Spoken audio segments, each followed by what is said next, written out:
Yo, what's going on? What's going on? Welcome to another episode of Empire Jeff TV. I am your host, Empire Jeff, coming to you on a Thursday night from Los Angeles, California, man. Thirsty Thursdays up in here, man. Appreciate you guys tuning in. And, man, we had some Laker news today. We're going to touch on that. Hope everyone is doing well. Hope you all had a good Thursday. Hope you're having a great Thursday night, man. The Dodgers just had first and third, no outs, 3 straight strikeouts, man. Anyways, back to the Lakers. Can't have too many LA teams frustrating me at the same damn time. But again, hope everyone's doing well, man. And we got some news today. We got a little bit of news today that pretty much confirmed what a lot of us were kind of feeling, kind of already knew. Intuition was telling us. And it was just, Dan Hurley came on the Lebitard show today, pulled up on camera, and basically said, if it don't make dollars, then it don't make sense. Then he went back to Uconn, man, because a lot of things. I always tell you guys this. News comes from here, news comes from there, news comes from here. You're thrown on a whiteboard, and eventually it's a puzzle that comes together, right? So we go back down the steps, we retrace everything, we go back through it, and it's all starting to make clearer sense. It's all coming clear. The puzzle is coming together as far as how this entire coaching situation and search has gone down. And in the end, we're more than likely going to end up with the guy we all thought we were getting originally in JJ Redick. But, man, did they take us on one hell of an audible, man, and waste the whole down. You know what I mean? And they played with our emotions. They got our excitement up. They had our attention, claimed that Dan Hurley, the Lakers had Dan Hurley's attention. And then the Lakers checkbook didn't get his attention. And that's the problem. That's the problem. And here's the thing. There's nothing that can fix that. There is nothing that can fix that because they're not selling the team and their finances aren't going to change. So there's nothing that was going to change that. So this is what looks like happened. This is what looks like happened. And I could be way off with this, but this is what it looks like currently. And maybe we get more details. Dan Hurley is very transparent. Maybe he'll continue to put more out, and maybe he'll continue to give us more info over time, because he gave us some great intel today. He really, really did. And he kind of had to, in some sense, because during negotiations, you kind of want to keep things professional and keep what's done behind closed doors kept behind closed doors. But his name is his name, right? Shout out to Marlo from The Wire. His name is his name. And he's not going to sit here and let people drag his name through the mud and accuse him of using the Lakers for leverage. It is clear now that he had intentions of strongly considering this and maybe even coming. Like, if that dough was right. If the dough was right.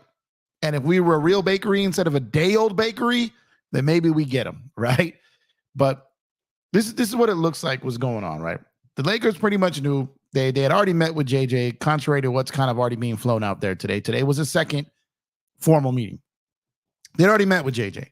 They knew because of the NBA Finals, things going on with ABC/ESPN, and like I said, the NBA Finals, that the JJ situation was not going to come to life until at least after the NBA Finals.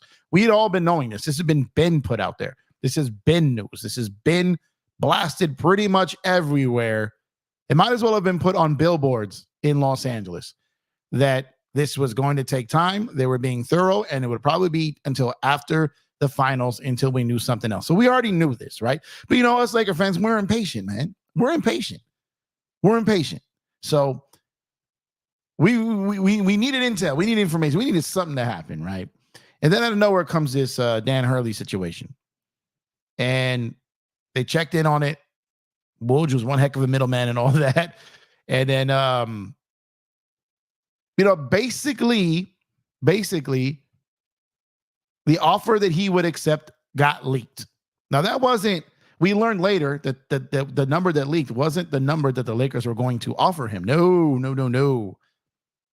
Now we know that number leaked because that's what he was looking for.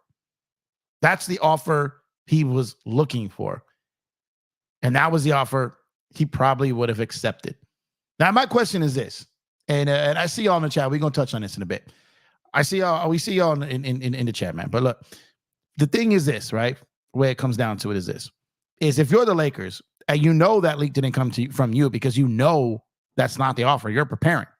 Like if you know you walking up and you know you're about to offer a certain amount of money for a car, and then you hear what they want for the car, right? You have a general idea then, okay, if your offer holds water or not. If your offer holds water or not. So you know that he's pretty much out there and he wants $100 million. That's leaked for a reason. That's what he's looking for. That's what it's going to cost to get him to convince his family, and that money will convince his family to move 3,000 miles away to come out to the city of Los Angeles and coach this team, coach Los Angeles Lakers. You know this at this point. And you offer $70 million. $30 million less than what he's reportedly seeking. Now, if your offer is 70 when you know he's asking 100, you didn't even try to split the difference there.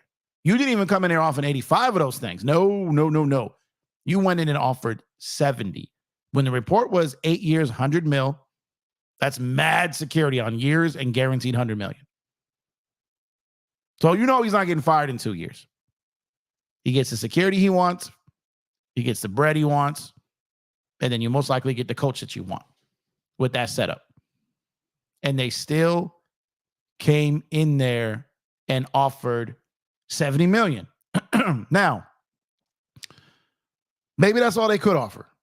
And I'm going to be fair to them on that side. I'm going to be fair to them on that side. But if you, like I said, if you know that he wants 100 and you're only offering 70, then just sort that out before he flies out. Because if he flies out there, it's to close the deal. These talks should have been, you should have known already what it would have took. So he gets out there, they offer 70, he goes on his way. I'm sure at that point they knew they didn't have him. So they were probably already circling back with JJ. They were probably already trying to get back into good graces of him. Reports came out today that he already knew about that was going down. He's okay with it. But what I'm saying is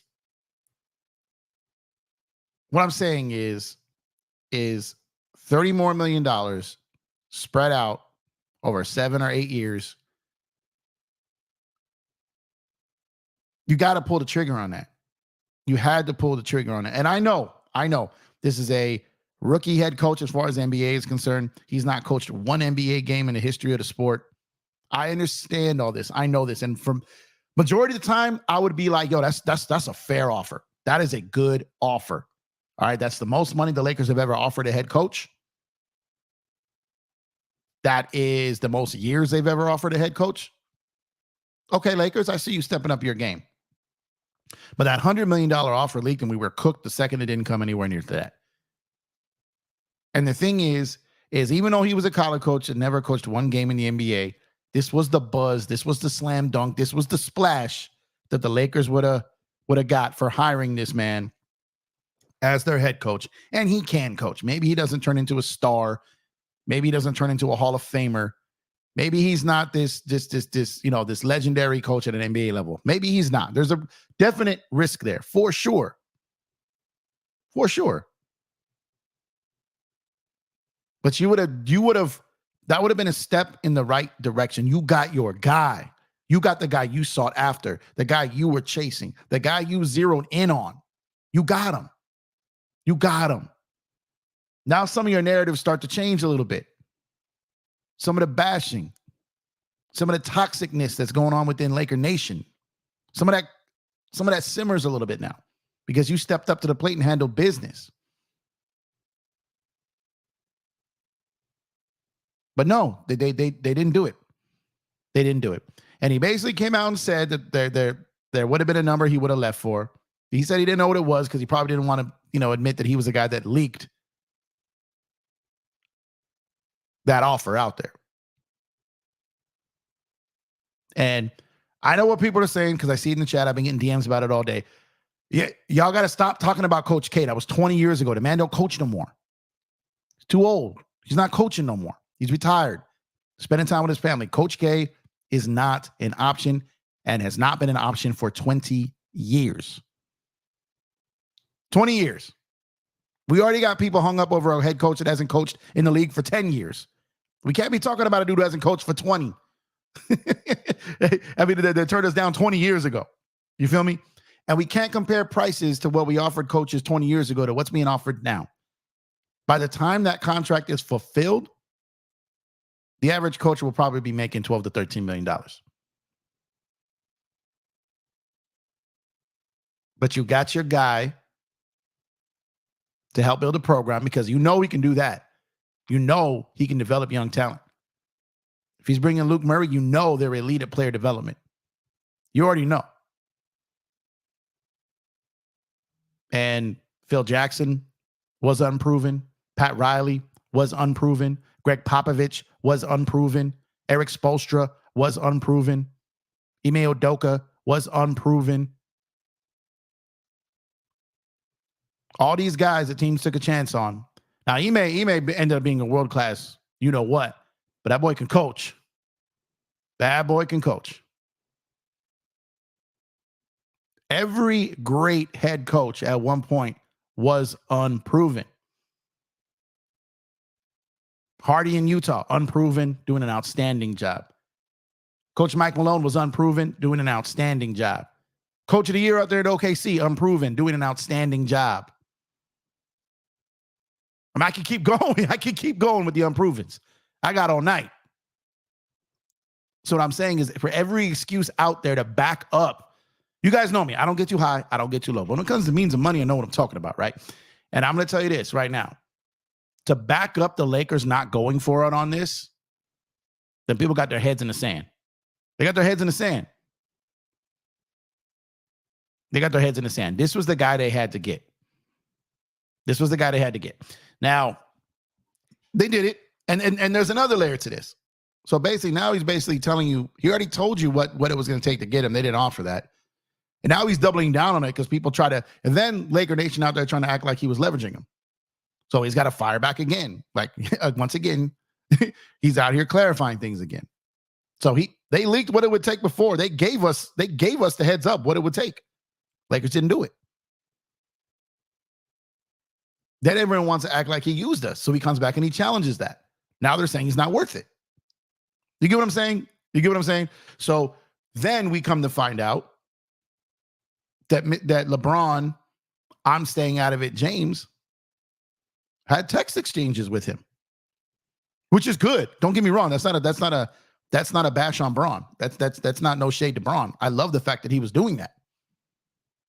So he was involved in this too. He was investing in it. He reached out. They had conversations. And he said that those conversations continued even after he turned down the job.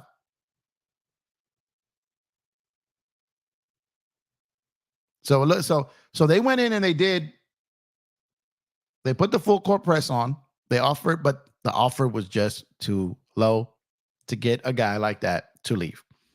And this is where we stand at now as a result of it. So I'm going to keep coming back and mentioning that this was the guy. This was the guy they needed to get. And like I said, it might not have even took 100 mil, but it wasn't going to be 70. It wasn't going to be 70. And if you're going to have a roster that you're paying over 150, 160, up to $170 million, this is why I know people just don't know simple math. Like, if you're going to sit here and have a roster by 2026, 2027, approaching $200 million, and you don't think the guy that's leading that should be making more than 10, then none of y'all can complain about mediocrity. Y'all can't complain when we bring in a coach that puts his hands in his pockets. Y'all can't complain when we have a coach that doesn't call timeouts. Y'all can't complain when a guy's doodling on his clipboard, because that's what you want the Lakers to spend on. That's what you want them to spend on. You don't want them to spend for the guys that can get them out of this trap that they're in. A culture changer. No, you want the bargain dollar coach and then want to complain about the bargain dollar coach after. You can't have it both ways. Scared money don't make no money. They're the Los Angeles Lakers. The coaching has no salary cap. There's no top of what you can do on it. I guarantee you right now, I guarantee you that if the Phoenix Suns knew that Dan Hurley was available, they would have gave him $100 million. I guarantee you. I guarantee you. There's a few teams that would have. There's a few teams that would have.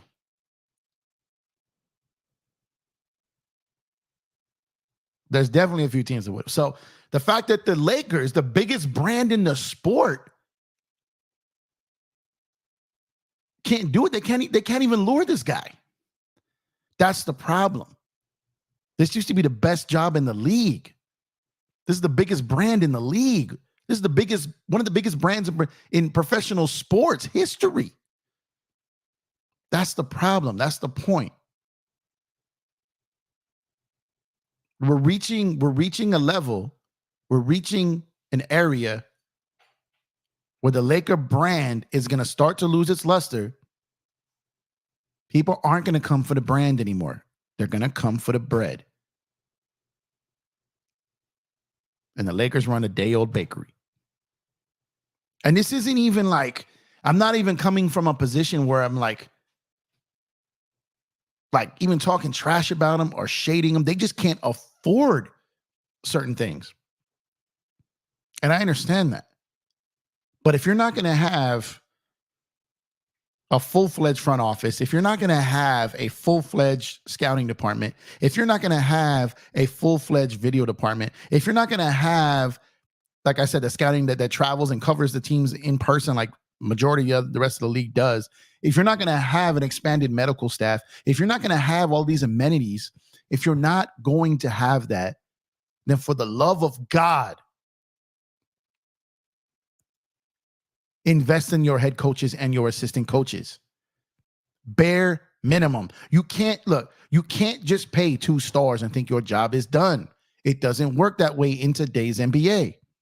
It don't work that way. It don't work that way. You can't just pay 2 stars and get on national TV, get your royalties, get your revenue sharing, get all that money, your tickets, all that. You can't just pay 2 stars and say, I'm going to get my return on investment on that. You've got to figure a way to how you can go all in. You've got to figure a way. You've got to figure a way. And if you were 30 million apart, if that stretches, I know that everyone's talking about, well, if you do 8 years at 100 mil, the annual average value is only about $1 million difference. Okay, it's still a guaranteed $100 million. And I don't think the deal should have been 8 years. I think the deal should have been 7 years. 7 years, $100 million, $14 million range. You get him. You get him. He leaves LA. He heads to that Billy Joe concert in MSG in New York City, celebrating becoming the next head coach of the Los Angeles Lakers. Instead, he flew home and said, hey, that was fun. That was fun. Like, if I'm the Lakers and I offer him $100 million and he says no, I'm like, Playboy, you got to find your own way home. You can find your own way home. I got you here. You told me no. See you when I see you. That's what Dr. Jerry Buss would have done. Bye. Now, he had his money struggles too, but don't get me wrong. When it came down to his guy getting his guy, in a lot of cases, his girl, trust me, y'all know the stories. What I'm saying is, these continually hurt the Lakers. These ding them up pretty good. And they've got to figure a way out of that. Definitely got to figure a way out of that. This isn't a shaming the Laker front office. This isn't shaming the Lakers organization. This is, what do we do about it? I'm not up here throwing a tantrum. I'm not cursing them out. I'm not saying they got to go. I'm not saying any of that. There's plenty of other people saying that. I don't need to. I'm more being realistic, where I don't believe they're going anywhere. So what do we need to do? What do we need to do? Jeannie's not selling, and she's not getting rid of Rob in the near future. So what do we need to do? What do we got to do? Because they're not going nowhere. So we've got to figure something out. We got to figure something out here. What is it?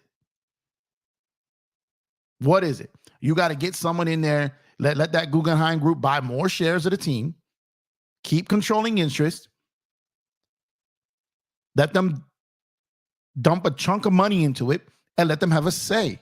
Maybe not the final say, but Steve Ballmer had Jerry West, rest in peace. Joe Lacob had Jerry West, rest in peace. Jerry Buss had Jerry West. These guys have people that they can lean on to advise them. You already messed that up. You lost Jerry West like 24 years ago. But get someone in there that can advise you on how to get this right. Get it right. That's all we're asking. I'm not sitting here. I'm not coming for no one's job. I'm not screaming for no one's job. But I'm screaming for them to get it right. Like, get it right. You got maybe 2 more years of Braun. And while Braun isn't a top 1, 2, 3 player in the league anymore, he's still top 10, top 15 at worst. Like, you still got to surround a man with some help. And AD with help. Like, you got to do that.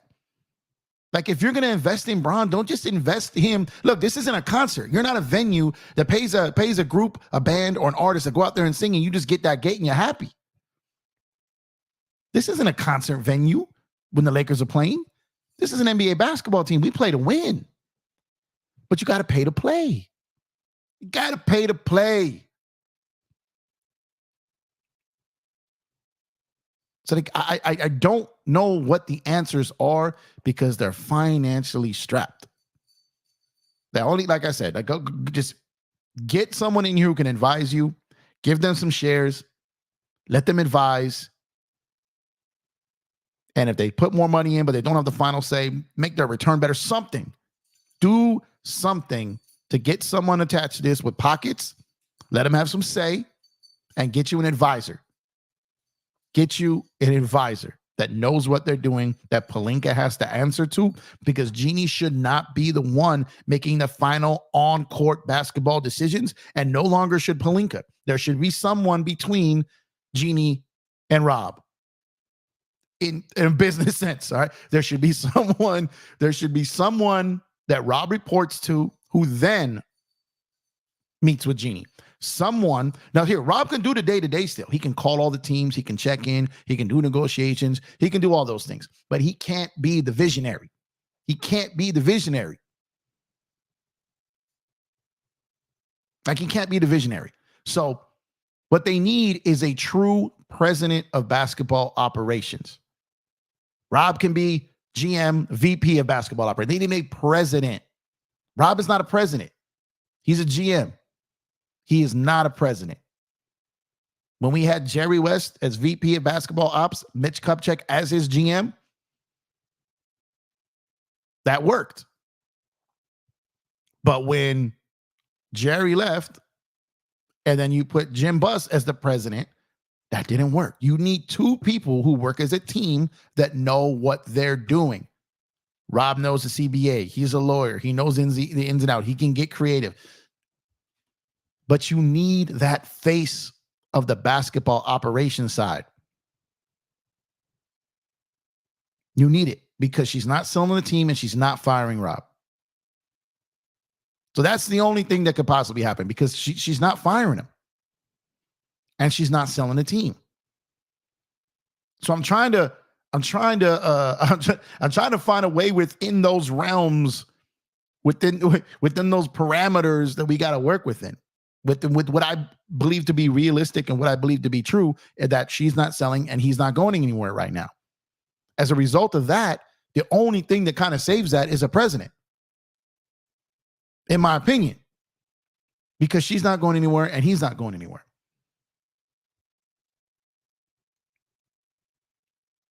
So shout out to everyone who's in the building. I know I went a little long here, almost 30 minutes in here.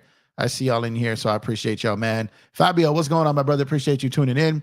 The day Jeanie sells the team and puts a person in charge of basketball operations and she just cuts the checks will be the day the Lakers are back. Well, like I said, she's not going to sell. She can't just cut checks. We've established that. And there just needs to be a basketball ops guy, and we need to get a good head coach, man, and a good staff. Look, Goat, what's going on, man? Thank you for tuning in. I appreciate you. Lakers are a mess. They should have had a guy lined up. Facts. Craig, what's going on? Julian, what's going on?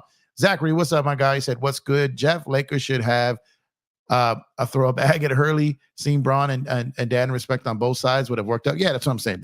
They needed to overpay a little bit for him to get him. We knew that. They didn't, and they didn't get him. What's going on, Ro? Again, what's going on, Craig? Black Mamba, what's going on, brother? Hope you're doing well, man. What's good with you? Appreciate you. Shan, what's good, my guy? His wife was throwing violent rages, man. I can see who wears the pants in the family. Nah, man. Okay, look. So here's the thing. For those of you who are married and those of you who've been married for a minute, right? I'm married. You know what I mean? So I know the value of sacrifice. And it's not just simple as, hey, let's just move over here. Their families are there. Their families are there. I've been offered jobs out of state. I've had to turn down because I didn't want to leave my family. I didn't want my wife to leave her family. But if they came in with a number I couldn't refuse, they're like, man, with this money, I'm taking all of us. You know what I mean? So what I'm saying is it needed to be a ridiculous offer, because you're talking about a guy moving to a coast he's never lived in and move his family to a coast they've never lived in. And it's a lot to ask for that person. You're going to have to overpay for stuff like that. You're going to overpay for talent, point blank, period. And they just didn't do it. They say his wife acts like they would have been relocating to Siberia. I'm telling you, she would have came out here, lived up, been up on Rodeo all the time doing her thing, man. But again, it's like it's not that. It's moving their family, it's leaving their family. And sometimes sometimes like a little bit more money isn't worth leaving your family. It's got to be blown away. It's got to be stupid, dumb, ridiculous, retarded money. And while $70 million is a lot of money, but he had a $50 million offer already on the table in an area with a much better tax situation, an area where he's comfortable, going for 3 chips in a row. The offer had to be one that blew them away. Chris, what's up, brother? Appreciate you, man. Thank you for tuning in. Chris, the graphic guy, brother. Appreciate you, man. Craig says, Lakers aren't serious about contending. They just care about making money off LeBron. Well, see, that's what I was saying, Craig. Like, my thing is, this isn't a concert venue, right? This isn't. It's not what it is. You're not putting on a showcase. You're not paying the artist to come in and just collecting at the gate or at the bar. Like, this isn't what it is. This is competition. You got to pay to play. Just paying for the star, paying for the main act isn't enough. You now have to win with that act. That's what needs to be done. That's what's important. They've lost sight of that at some point. Shan says, Jeannie Buss living off her daddy's name. And again, for those who didn't live it, because I did, for those who didn't live it, I think a lot of people just aren't aware. Dr. Buss had his issues very similar to this. He let Phil Jackson walk because Phil wanted a raise and he wouldn't do it. He wouldn't give Shaq that second extension. He waived Brian Shaw, who helped them win the championship, to not pay tax and then brought him back at a minimum. He almost lost Lamar Odom to Miami after winning a championship. He let Jerry Buss walk out the door because he didn't pay him the money he was owed. He didn't give him his bonus for signing Shaq. There was a lot of things that Dr. Buss did very similarly to what Jeannie is doing, but people just don't know that. What's going on, Tamika? Appreciate you for tuning in, as always. Lakers can't compete with the thrifty owner. Yeah, like I said, they're a day-old bakery, man. Lakers all day. What's up, brother? Rob and the Lakers effed it up. Yeah, they botched this. They botched it. And look, maybe they don't got to go to 100 Lakers all day. Maybe they didn't have to. Maybe 85 gets it done. They met halfway. You were offering 70. You knew he leaked he wanted 100, and you still offered 70. Maybe meet you in the middle gets it done. Maybe like 85. He's like, all right, let's just do 90. Maybe that gets it done. And I understand why there's people who don't want to do the 100 for an unproven coach. I understand where you're coming from. But like I said, then when the Lakers go bargain hunting for head coaches, I don't want to hear you guys crying for 2 years about it. I don't want to hear you guys crying about how he's a terrible coach. I don't want to hear you guys crying about what he does or doesn't do on the sidelines. Because if you as a fan don't think they should spend the money on a head coach, on a quality one, then you can't cry about anything that goes on the sidelines. You can't. The GOAT, what's going on? He said, Lakers are dumb. Lakers all day says, Jeannie and Rob, F it up. Purple and Gold, what's up, brother? Can't believe Jeannie is so cheap when it comes to paying coaches, but LBJ blank check. Wow. Yeah, I mean, like I said, like the Lakers are going to be in the near future upwards of closing in on $200 million as the cap continues to rise. Approaching $200 million. Even, you mean to tell me that if you're paying a head coach, I'm not at that point, $15 million a year, that's 7.5% of what your total books are as an investment to coach that team isn't worth it? Bro, you can barely get a car for less than 7% right now.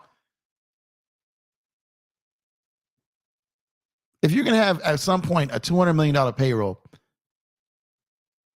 and you're not willing to commit 7.5% of that to the guy who's leading that show, man, I don't know what to tell y'all, man. I don't know what to tell y'all about that, man. I do not know how to say a name. I'm not gonna attempt. They offered him what he was worth. How many college coaches have won in the NBA? I hear you. But what I'm trying to tell you, that's not what he's worth, because he didn't come for it. If he thought that that's all he was worth, he would have came. And I guarantee you Phoenix would have thrown 100 at him. I just know it. Lakers playing money games as if they the Charlotte Hornets. What's going on, Daniel Berry? Salute to you, man. Make sure to subscribe to Daniel Berry Sports Highlights. He's got a channel, man. Salute, Rob. Appreciate you, brother. Jeff, bro, 100 mil for a coach that has no NBA experience is low-key wild. Maybe Coach K because of USA. I keep continuing to hear Coach K. He's done. Coach K ain't coaching. He's retired. We offered him 20 years ago. Turned it down. It's not going to happen. But you're talking about a culture changer, a program builder here in an era where you're going to have some develop the young players with this new CBA. He was the perfect guy, him and Luke Murray. Perfect.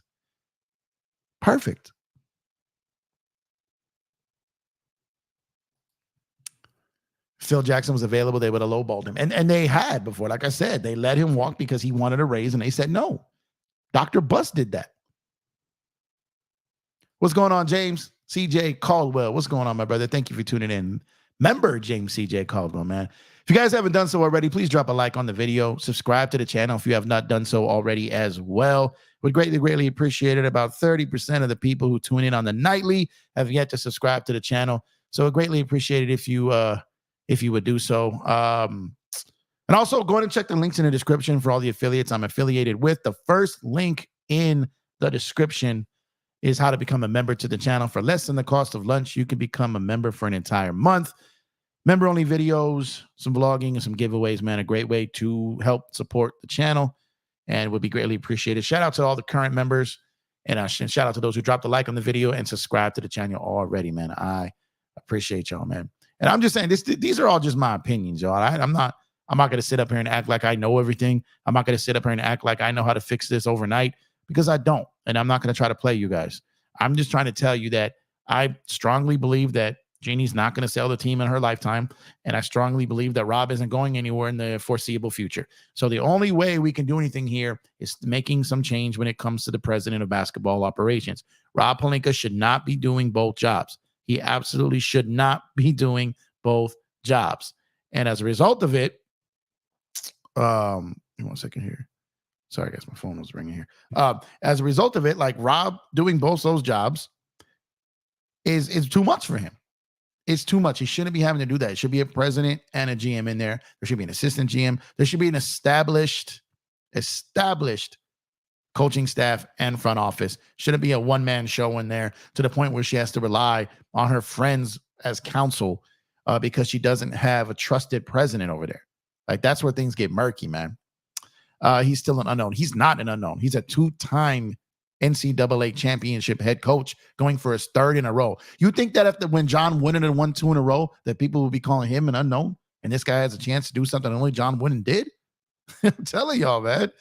These narratives, though, purple and gold. But then again, like what Kobe said, if you need to beg you to come here, maybe that ain't for you. I hear you, purple and gold, but I guarantee you, if the Lakers lowballed Kobe, he would have dipped. There's begging to come. He was referring those that they offered the max and they said no.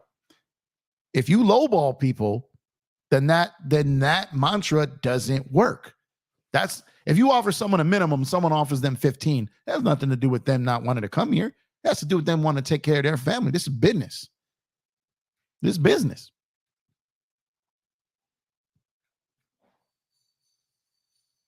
Catching up to all these guys. I apologize here. Did you see the Clippers trying to get Van Gundy? Yeah, I saw that. So they're trying to get Jeff Van Gundy. I think the Lakers are interested in Stan Van Gundy if they get JJ. Like I said, there could be 2 Van Gundys in LA on 2 separate teams. That's crazy, man. Legault said Joe Mazzulla unproven. Yeah, and he's about to win an NBA championship. Like I said, Ime Udoka was unproven. He led them to the NBA Finals. Steve Kerr was unproven, and he's got, 4 NBA championships? Phil Jackson was unproven. How many does he got? Greg Popovich was unproven. How many does he got? Pat Riley was unproven. How many does he got? It goes on and on and on and on and on. And trying to tell y'all, man. If he was younger, not now, but 51 is not 51 is not old for a head coach. BC says anyone but JJ. Go Lakers. Let's see. He said I would offer him $35 million for 2 years, but locking in a guy for 8 years is unproven is a disaster. I wouldn't have done 8 years. I would have done the 7 and maybe some of those options. But again, if the Lakers want to get a top-tier head coach or a guy who has top-tier potential, Brad Stevens was unproven too. Look what Boston did him. Now he's one of the best executives in the league. But the Lakers are going to have to pay. So like I said, this is going to be the theme of the show because I'm going to keep telling you this because I'm tired of hearing everybody cry about it later. If you want a $4 or $5 million a year head coach, don't complain about him when he's on the sidelines because you get what you pay for. You get what you pay for. That's why you had Luke Walton. That's why you had Frank Vogel. That's why you had Darvin Ham. And then these guys go up against the likes of a Mike Malone and just get destroyed. You get what you pay for. So if you guys want these swap meet coaches from a spending perspective, and here's the thing, if you want the swap meet coaches, but then don't want to give them 4 years to develop a program, then you can't cry about them at all. Spend the money. I'm not asking you to pay a bunch of luxury tax. I'm not asking you to pay second apron or repeater tax. I'm not asking you guys to do any of that. I don't think it's unreasonable to say that if you're going to have LeBron James, if you're going to have Anthony Davis, if at some point you're going to have a payroll around $200 million, that you get the right guy in the head coaching seat and then the right guys or girls on the staff. Add an additional person to the front office. Add additional scouting. Add resources to your organization. Because the dynamic y'all got right now, this pop-up shop ain't working. It's not working. Carlos, what's going on, man? He said, who cares already? Let's move on. I mean, it's still coming up. People, I mean, I'm saying who talking about it because I get messages all day about it. It's all over TV, all on the radio, all up on SportsCenter, talking. It's still out there. It's nonstop. And the guy made news today. He went out there and talked about it himself. And then we found out that Braun did text him. So it's going to be talked about because it's out there. BC says, Genie should be overspending, knowing once LeBron leaves, they'll probably be bad again. Go all in for as many chips as you can get while it's within reasonable reach. If it even is anymore. Yeah, I mean, that I agree with. And that's it right there. The other part of it is that this wouldn't just be for this year when Braun was here. This would be for after the fact, developing now and developing later.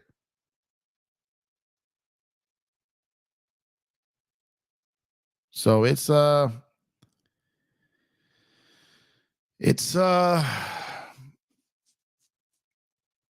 starting to feel like they're just never going to get the right people. Every time they got a chance, they do something. They do something to undo it. Chris says, Empire Jeff TV and EPJ Sports Nights is a safe place for Laker fans to vent. And thanks, Jeff, RIP Jerry. But yeah, no, you guys can say whatever you want. You guys can come in here, give your feelings. Like I'm just giving my opinion. I don't know if I'm right. You know what I mean? I'm just giving my opinion. You guys are always welcome to give yours. But I'm just saying, man, like, I just don't believe that, like I said, that Genie's going to sell or that Rob is going anywhere. So within those parameters, what can we do? other than get a real president of basketball operations in here. Empire, I want Coach Sam Cassell and assistant coach is James Borrego and Rondo. Bring Phil Handy back. I mean, I guess I don't necessarily know what that would be. All pretty much, Cassell unproven. Borrego has had challenges coaching in the league. Rondo unproven, even though I think he could have a future in it. Phil Handy, I know everyone's attached to the name because it's a brand name. You see him on IG, you see him on YouTube, you see him working with the NBA players in the offseason. But Phil Handy, you could get guys that do what Phil Handy does. I mean, I would argue that Luke Murray might have even been an upgrade. So it wasn't, like I said, it was the program that they were going to build by bringing them in, and that's what makes it so frustrating. Said the Lakers are cheap. They're not cheap when it comes to players, but they don't spend like they should when it comes to their resources.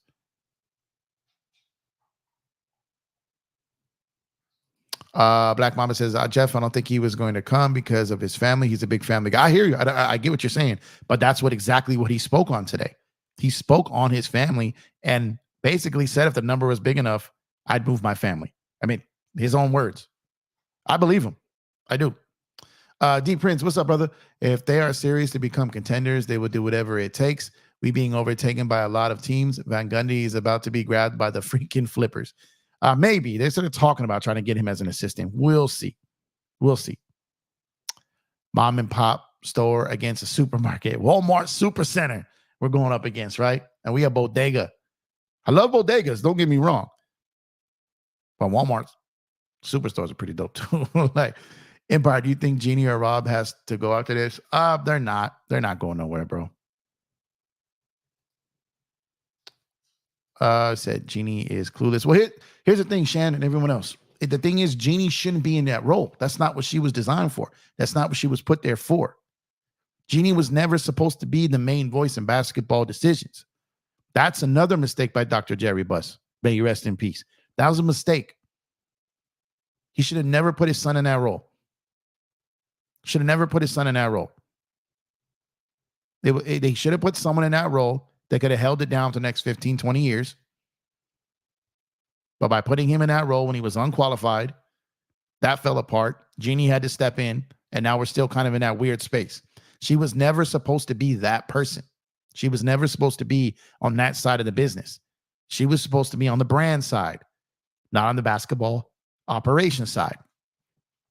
So like I said, I love Dr. Buss, but he made his mistakes too, and we're still living with some of them. Legoat said 30 million apart is kind of crazy. Yeah, that's what I'm saying. Go, James. What's up, Chris? Appreciate you tuning in, brother.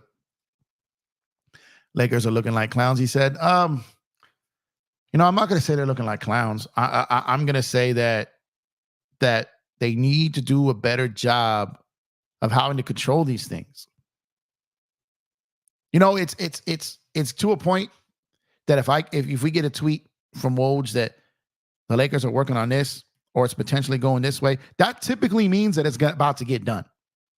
That typically means with just about every other team. But when it comes to the Lakers and we start getting those messages,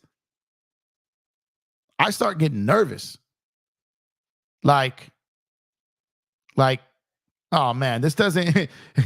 Now I'm not going to get excited because this isn't going to happen. This is going to fall apart. This ain't going to work. Like it's there's a tweet here. It's trending in that direction. It's 90% done, but then that final 10% is going to fall apart. Like that's where it is. My expectations are low now. And that should never be the case. It shouldn't be the case. Less than Monty Williams. Yeah, that's what I said. That they offered him less than what Detroit gave Monty Williams. Now he just got fired. He basically got paid because he made it to a finals in a year where everyone was hurt. So that's what I'm saying, man. Lakers Dodgers for life. What's going on, brother? Facts, Jeff. Well said. I agree with everything you just said. Appreciate you, man. Like I said, I'm sure there's people that disagree too, and I'm fine with that as well. I'm fine with that. But I'm just saying, man, that if y'all are going to sit here and want a penny pinch when it comes to these head coaches, don't cry about it. Please don't cry about it.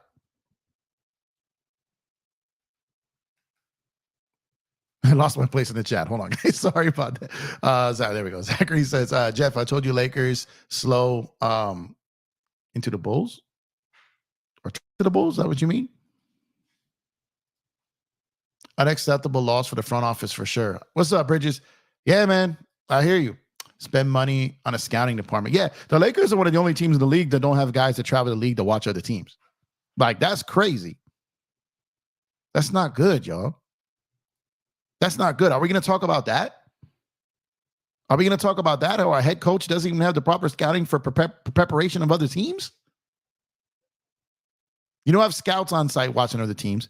You don't have quality assistant head coaches who get 5 or 6 teams each to scout themselves. But you want a successful head coach on the sidelines. Now, while Darvin had the authority to pick his staff and botch that was also the Lakers' fault.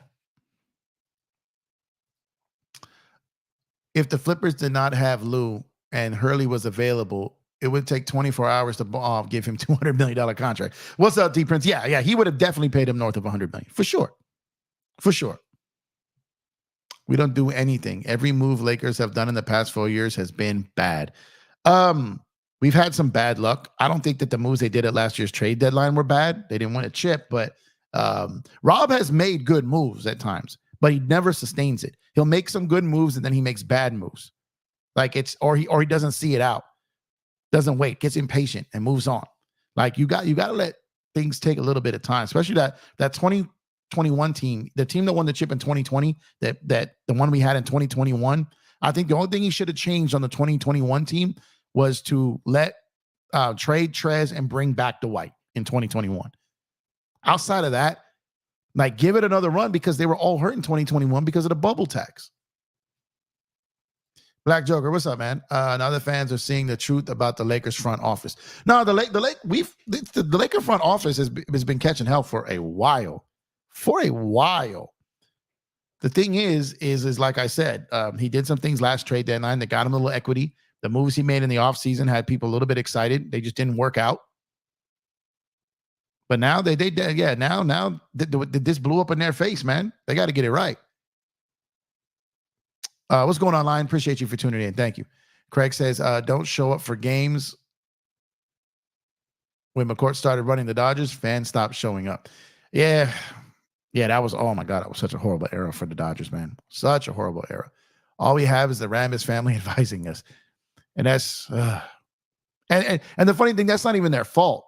That's not even their fault. They're just helping out a friend who needs help.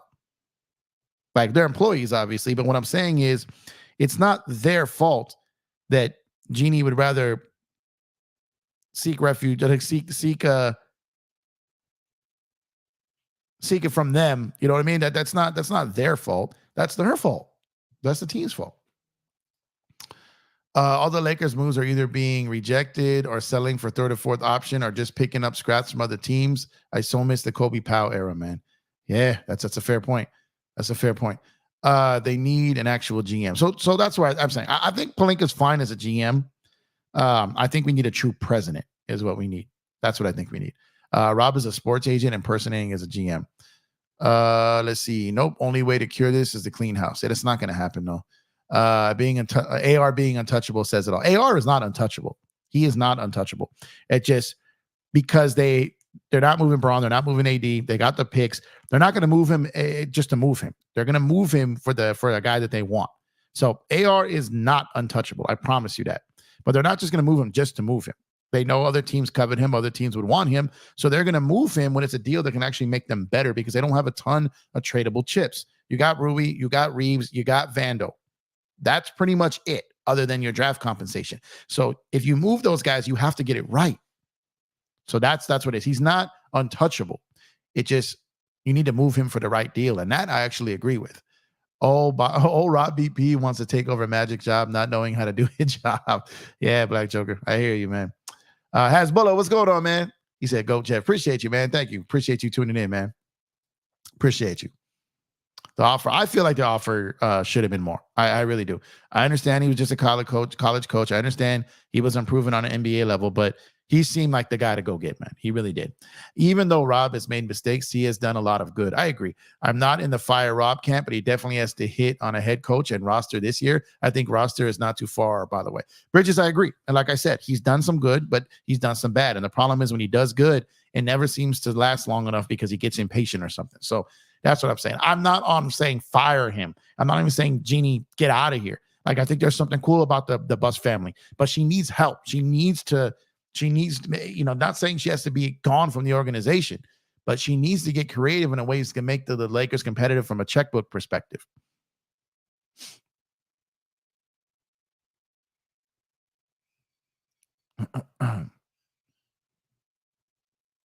Let's see. No, I agree with you, Lion. I agree. But $100 million, man, I hear you. Oh, I skipped one. I skipped Tony's here. My fault. He said, so easy to sit on the couch, criticize, and spend someone else's money, someone else's 100 mil. That is a lot of money. But when you spend 70 million on Mozgov and like 60 on Luol Deng, you damn right. I'm gonna tell you to spend 100 million wisely. 10 out of 10 in all caps. Lamont, what's going on, brother? Salute to you. Thank you for tuning in, bro. Appreciate you. Hope you're doing well, man. This is the Lakers. They have the money. For the head coach, yeah, they should have spent, man. Didn't they eventually trade Odom? They did trade Odom, but that's when that trade fell apart for CP3, and he was definitely in his feelings over that. But they almost lost him in the summer of 2009 because Jerry Buss drove a hard bargain with him. He didn't want to pay him what Lamar wanted. Ro says, I lived all that. Yeah, so did I. Like I said, most of the new era Laker fans, like the internet Laker fans, a lot of them didn't live that era. They don't know all the ins and outs of that. They just run with narratives. You know what I mean? But Dr. Jerry Buss, like I said, still I consider him the greatest owner in team sports. But that guy had a lot of the same qualities that Jeannie has. And where do you think she learned it from?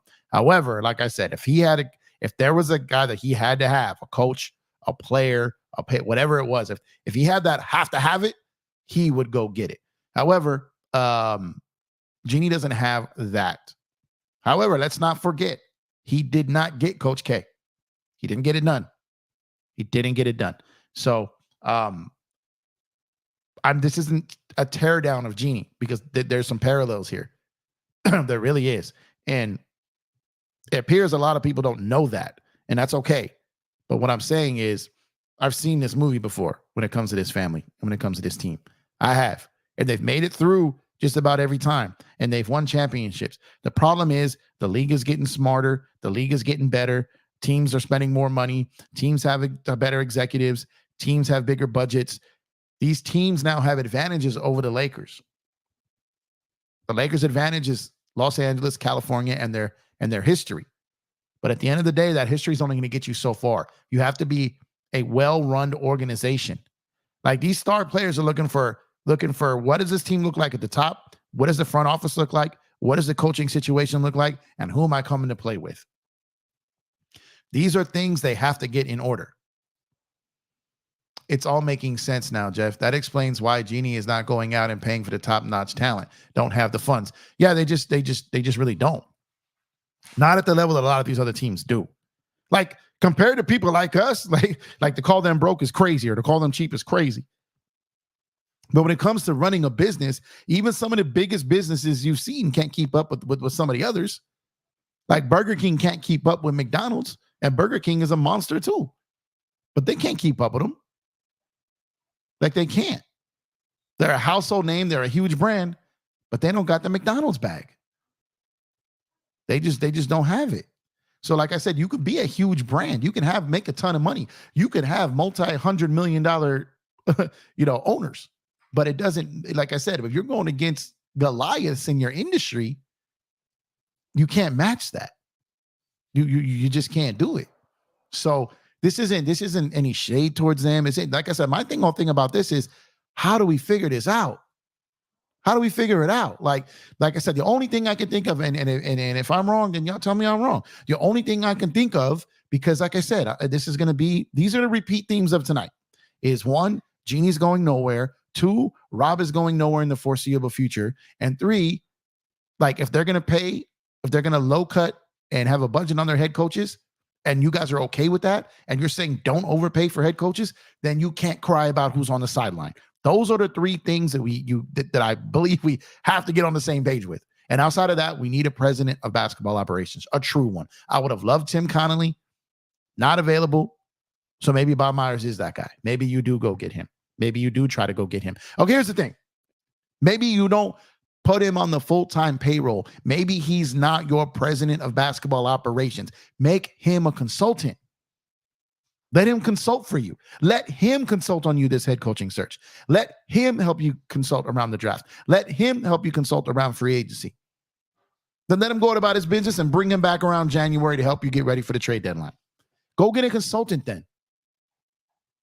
If you're not going to bring someone in full-time in-house, go get a consultant that knows what they're doing, that have done this before, and that can be that ear for you that Jerry West was for Steve Ballmer, Joe Lacob, Jerry Buss, and the Memphis Grizzlies owner, amongst others. Go get that ear you can lean on when you need advice on what to do.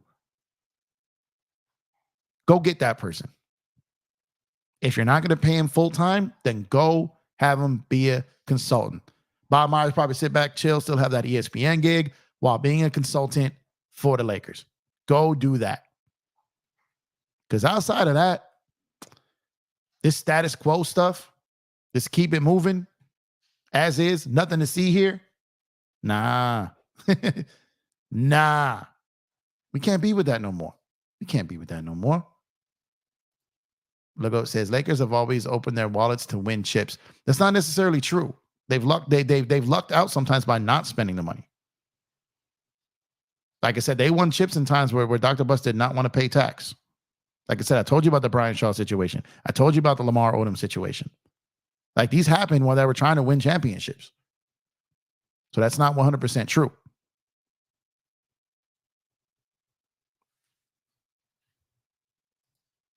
BC says 2000 and 2010 was the best decade. I mean, I'm sure people from 80 to 90 would disagree, but I didn't get to see that era. So I'm going to go with you on that because that's the era I got to heavily witness. From 91 up is pretty much where my eyes have been locked on basketball. I didn't get to catch the Showtime Lakers. I wasn't old enough to catch them. But I caught 91 up. Death Row Records and the NBA popped up at the same time for me. From that point on, I've been locked in. Black Mama says, honestly, I think JJ could be good. Our biggest issue with Ham was his X's and O's. Facts. Just need experienced head coach with him and Rondo. Like I said, yeah, but we don't even know what money JJ is gonna want. Like maybe JJ say, I'm coming, but I want like 10 million a year. I want like 8-9 million a year. And the Lakers are probably looking to get him at maybe 5 or 6. Maybe he passes. If they miss out on JJ because of money after missing out on Hurley, yo, don't talk to me after that. Like, I'm gonna go for walks every night and not do a stream. That happens. If that happens, like if you can't even secure JJ Redick because you undercut him, and I'm saying it's to a point where we really realistically have to think about this now. Like that's a legitimate chance. It is. Now I still think they end up with him, but I'm just saying everything's on the table now. From you got to worry about these things now. And you guys notice I had talked myself into being okay with JJ. I had, because I felt he was the only guy who had potential for a home run hire. Wasn't too excited about everyone else until Hurley's name came in. And I'm like, there we go. There's the real home run hire. And they balked on that. They did. They did. And as a result of that, it just puts doubt into what's actually gonna happen next, man. Jamar, what's going on, man? Seen that article where it accuses Jeannie Buss and Lakers organization of being cheap. Yeah, shout out to my guy Eric Pincus, man. Shout out to EP, man. But so he also does talk about ways where they're not cheap. He does talk about scenarios that I've been talking about for years, about the front office, the scouting department, and things of that nature.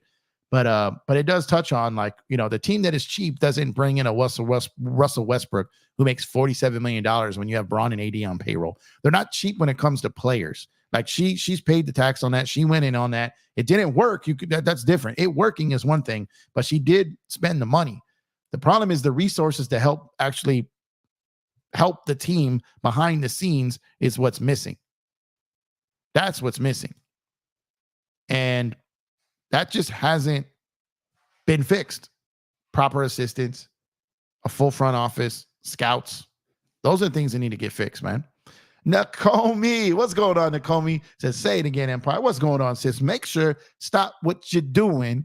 Pull up to Call Me Nakomi's World on YouTube. Subscribe to the channel. One of the most beautiful basketball minds on this platform. Make sure to pull up over there. Show the sis some support. Incredible, incredible, incredible knowledge. Thank you for tuning in. I appreciate you. Hope you're doing well, Nakomi. Rob isn't the issue. Jeannie and LeBron are. And Dante, what's going on, Dante? Again, that could be fair. Like LeBron, being one that is always trying to word this, because I'm going to come off like I'm shading him, because I'm not. There was always thinking about his legacy, which every player who has a legacy anywhere near his does. But at the same time, like if you have a true president there and someone that can push back and just do what's best for the team first. And here's the thing though, if you're doing what's best for the team first, it's going to benefit LeBron. It's going to benefit him. If you're doing what's just right for LeBron, that doesn't necessarily mean it's going to benefit the team. So if you do what's right for the team, that's going to benefit Braun, because it's going to put them in position to win. But you need someone who's got the cachet and the pedigree to tell him, back off, I got this. Someone he could respect. And that's what they've got to be doing. Bridget says, I agree. We could use another voice in the front office. Facts. Legault says Lakers will get a reputation with lowballing like Danny Ainge, fleecing trades. Yeah, they already have it. Rob ain't the reason. Jeannie doesn't have the resources or money to pay coaches top dollar. Dante, I agree. That's what I'm saying. And that's what I'm saying. Like, what's the fix there? What's the fix? If she's not selling and she's not firing Rob and Braun is coming back, the only solution I can think of is you just got to put more resources into your organization. You need to get some more help out there. That's what you need to do. That's what you need. That's exactly what you need.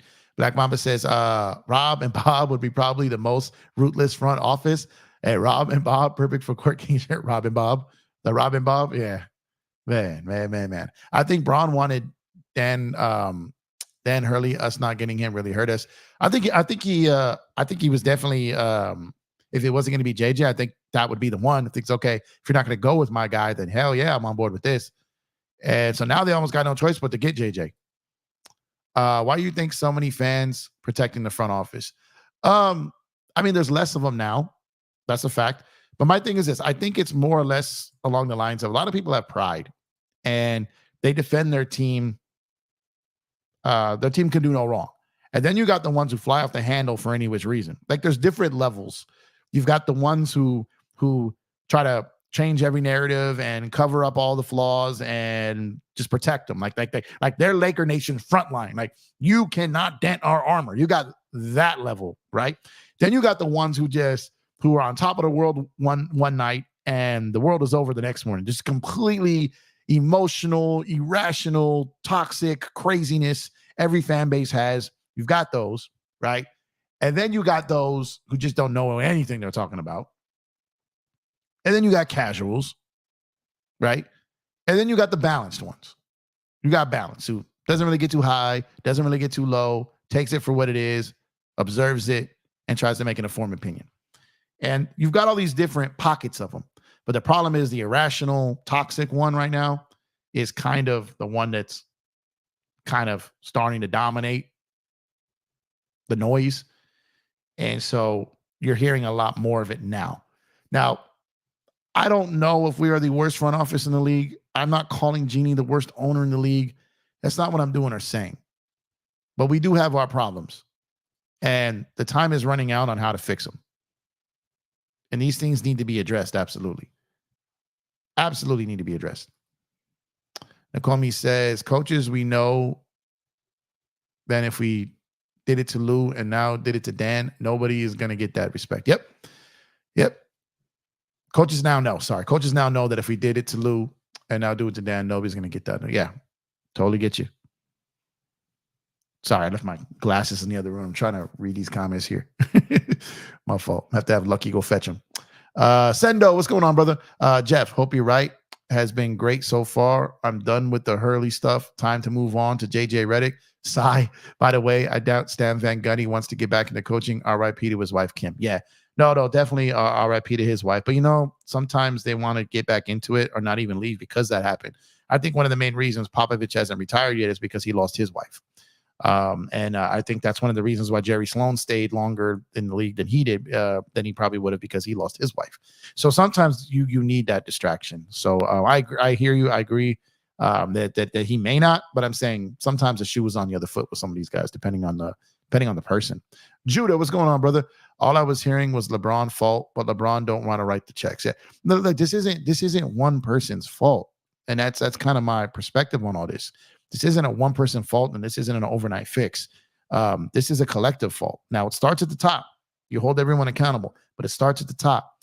Jeannie is responsible. She is the governor of this team. It's her job to figure this out, and she must figure this out. Then you got Rob. It's his job to put this roster together the best way he can with the resources that he has. If you have a lack of resources, that limits your chances. That limits the amount of mistakes you can make. He can't afford any more major mistakes. Then you got the head coach. You've got to do what you can with the resources you have. You got to put in that extra work. You got to get better every day. Your star players have to be leaders and perform. All of these things were not on the same page last year, and all of those boxes were not checked. Now, Bron and AD had great statistical seasons, played a lot of games. But I think if you're being honest with yourself, even if you are a diehard LeBron James fan, that I think you could be honest with yourself that he didn't do his best job of leadership last year. That's no shade. That's no talking trash. I've said this about Kobe before in the past too, and that's my guy. So, like I said, I am not a LeBron James hater. I'm not a LeBron James stan. I'm a Laker fan, but I got no problem with Bron. From an aspect of, I don't hate LeBron James. Is he perfect? No. Does he have flaws? Yes. Does he have flaws in his personality sometimes? Yes. But does that change his greatness? No. But Jeannie, Rob, Bron, AD, Darvin, his assistants, they are all responsible for the mess that was last year. Now, I know that it was popular, and I use this word often, and lazy to strictly blame Darvin Ham. Darvin Ham was not the only problem. He was a problem, but he was not the only problem. And that's what I said all season, and I'm still going to say it now. And the people that cover the league, people that coach in this league, people that play in this league, all say the same thing. So I know I'm not crazy. You know what I mean? I know I'm not crazy. Dante says, you can't develop a program when you have a 40-year-old making max dollar. That is a huge input alongside Clutch. Now, I hear you, Dante. I hear you. But you can start to build that foundation. You can start getting the wheels turning on that and let that guy get some experience during that, and then it becomes his show after the fact. Purple and Gold says, Clippers did that to Doc, coach and team president or something, if I'm not mistaken, and it didn't work. Yeah, Sterling set him up with that, and then when Ballmer got that, he took it away. Went, put him back down as a coach, moved Lawrence Frank into the front office, and went and got Jerry West as a consultant. Facts. Legault says, second apron is worth it for Chip, for Celtics. Yeah, it's worth it now. Eventually, it's going to make it to where they're going to get older, and that money's going to get them. They're not going to be able to live in that permanently. They'll do it for a couple of seasons. They're going to have to figure some stuff out. No team is going to live in that second apron for 4 straight seasons. It's not going to happen. There's too many penalties in doing so. Dante, what's going on, brother? Appreciate you tuning in, man. Thank you for being here. Hope you're having a good one. I got your text earlier. My bad. I was in the car. Forgot to respond. I got you, though. I saw it. Appreciate you tuning in, brother. My fault for forgetting, man. Cuba, what's going on, Cuba? He said, I would hate to be a role player playing for this franchise because Laker fans will issue on you all in the role players for not getting 25 and locking up the best player on the other team.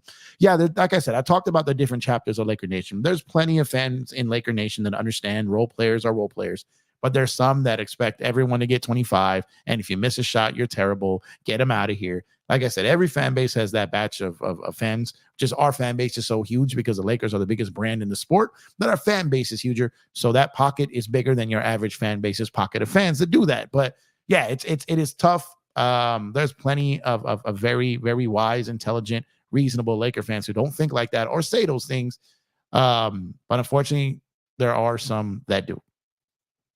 Why are Laker fans like that? Again, not all of them are like that, but it's just, again, pride, man.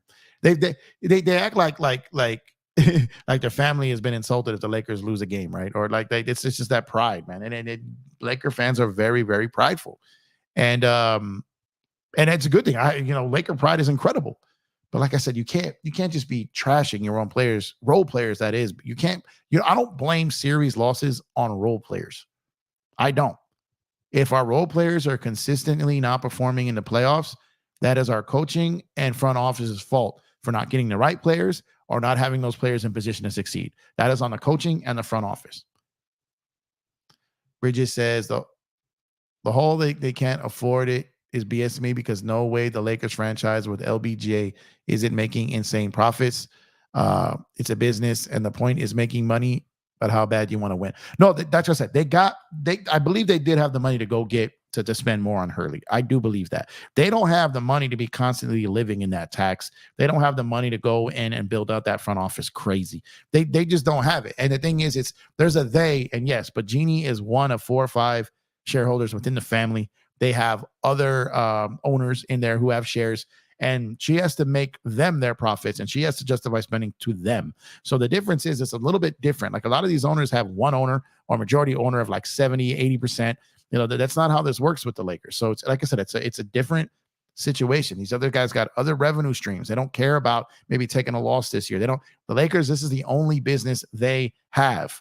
Like these other guys, they have these other businesses. They bought the team as like a secondary business, borderline tax write-off. You know what I mean? So it is the Lakers don't live in that reality with their ownership because this is the only thing they're involved with.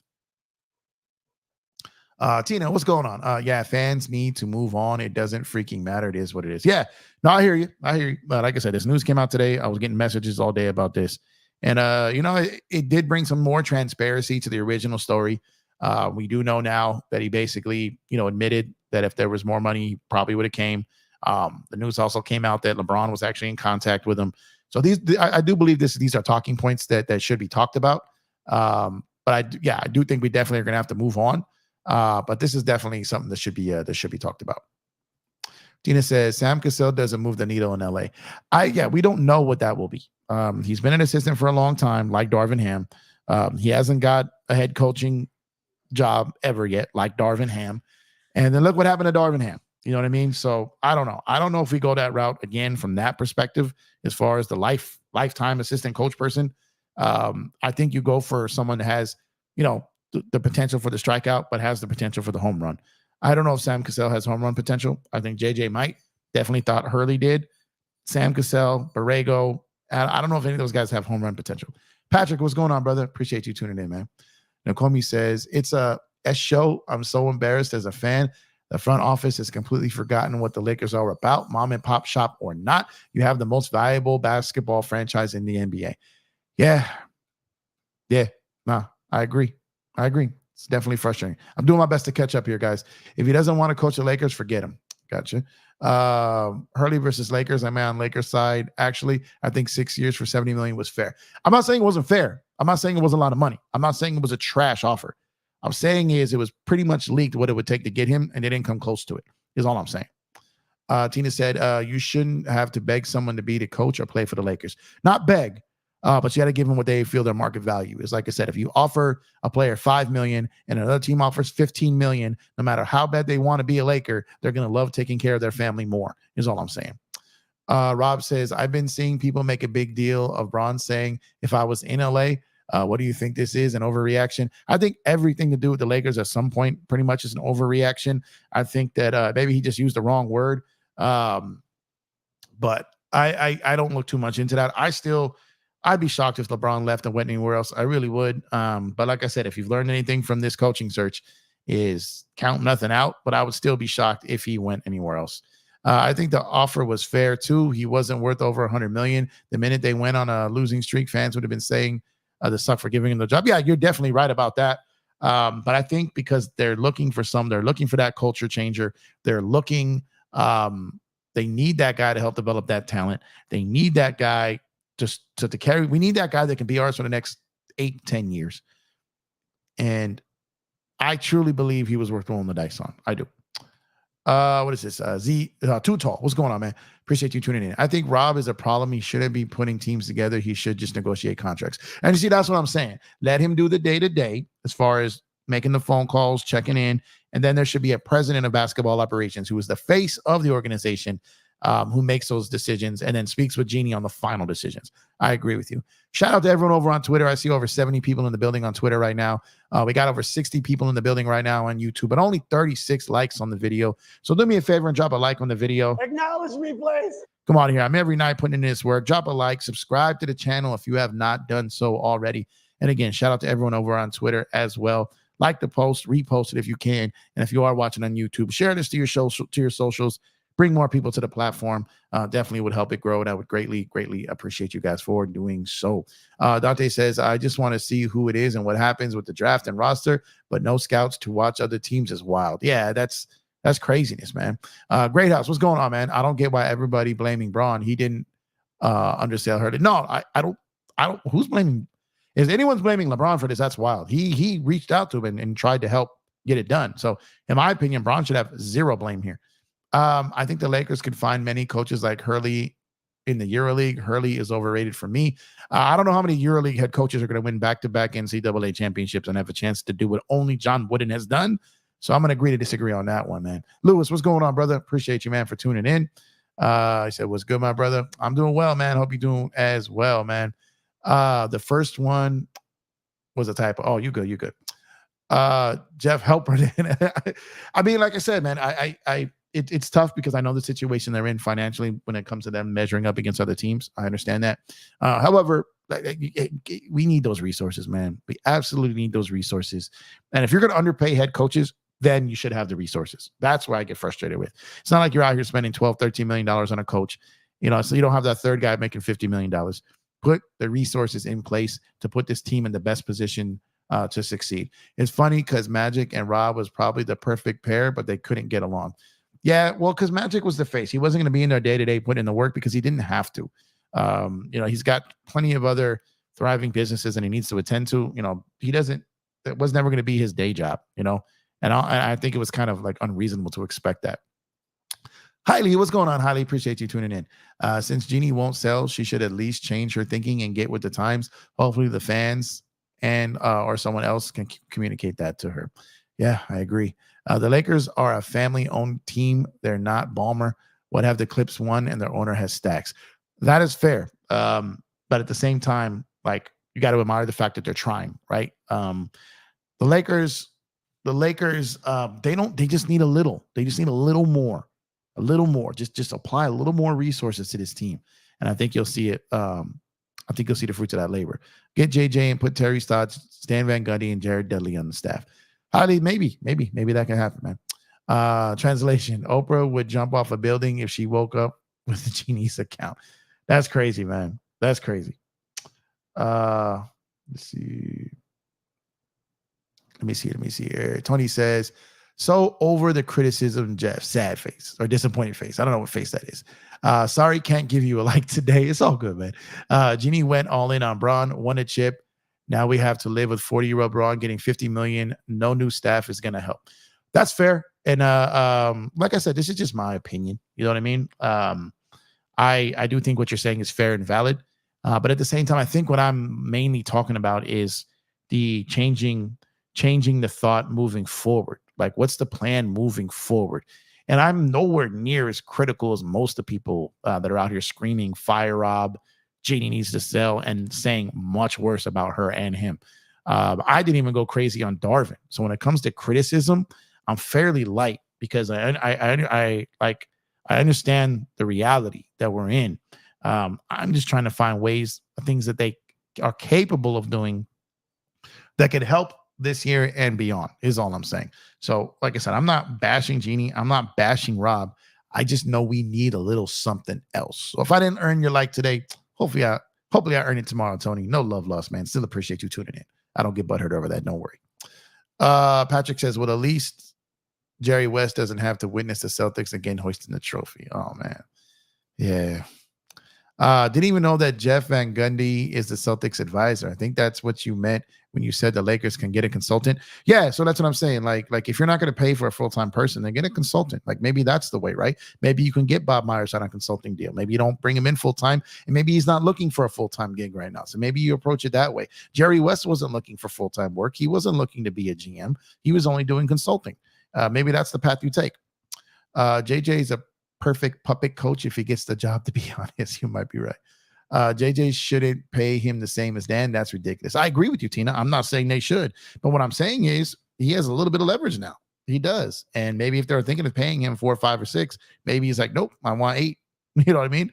Maybe that's what he wants. And we'll have to wait and see. Lakers all day says, I don't want JJ. I get it. The thing is, I'm not sitting here pom-pomming for JJ. I'm not sitting here, oh, he's going to be great. It's him or nothing. My thing is, I'm just not excited with any of the other possibilities that I have seen. So I might as well, at this point, I'm like, we might as well go for the swing for the fences, man. You said that's true. Damn, not sure we're referencing at that point. Tyrone, what's going on, brother? I really see Sam Cassell as the coach. I hear it, and that name is starting to become popular amongst the fan base. Sorry, guys, 1 second. That name is starting to become a little popular. So I get it, but that's another unknown. You know, so for everyone talking about the unknown, that's what Sam Cassell would be as well. You know what I mean? AD really don't want JJ. I think that's fair, Tyrone. I think that's fair. I think that's why the Lakers even made a push for Hurley. I think that is fair. Festo, what's going on, bro? He said, no, I'm good on JJ. Salute. Dante says, 95 for me, Jeff. I was a little kid and just wanted to Shaq. Yeah, 91 is when I tapped in, man. Been locked in ever since. All right, catching up here, guys. Catching up. Sorry. They had the same size front office when they were winning the chips with Phil. No, they had a president. They had a separate president, they had a separate GM, and they had Ronnie Lester, who was an assistant GM. They had scouts that traveled, they had a scouting department, they had quality assistants. So totally different under that regime. Patrick says, Jeff, what is your info on JJ's player management skills? How good is he assessing a player's skills and filling the roles? I don't know. I have no idea because he's never done it. You know what I mean? So that I don't know. I don't have any intel on that. None. Like I said, I'm not an insider. I just talk to people, you know, some media people, you know, and you know, some people kind of in the league from a perspective, but I have no one on the actual Lakers payroll that I could reach out to. My information comes secondhand. Like I said, I'm not an insider, nor do I claim to be. I just talk to people who happen to make a living covering the league, both the NBA and MLB. Outside of that, I don't have anyone that I could call on the Lakers like myself. I don't have that. Tony says, don't worry, Jeff. You got a like, just messing with you. Hit that like button, everyone, help the channel grow. I appreciate you, man. No, it's all good. And that's what makes this community dope, is even if you don't agree with me, even if you don't feel it's worth the like today, that's okay. Like, that's all right. You know what I mean? I'm not one of those content creators that have to be right. I'm not one of those guys. You don't have to kiss my ass. You don't have to stroke an ego. You don't have to agree with everything I'm saying. That's what's beautiful about this game, is we see it different. I know what it's like because I have some different takes sometimes. And, you know, I've had a lot of people come at me crazy, bash me, cut me off in a way, like just because I have a different opinion. Right. So it's I'll never be that person, because I think that's just kind of weird. You know what I mean? We're here to talk ball. That's it. If you're in a barbershop talking ball, you're not going to stop talking to someone because they have a different opinion. Kind of makes it fun, actually. How fun is it if everyone thinks the same? You know what I mean? So at the end of the day, like, if you disagree with what I'm saying, I perfectly fine with it. I just appreciate you being here and joining the conversation. Call me Nakomi says, good. Happy you're doing well, Nakomi. Tina says they were winning chips with Phil and they had the same type front office. No one was complaining back then. Now they're winning, so people complain. Well, like I said, they did have a front office. They had better assistants. They had better scouts.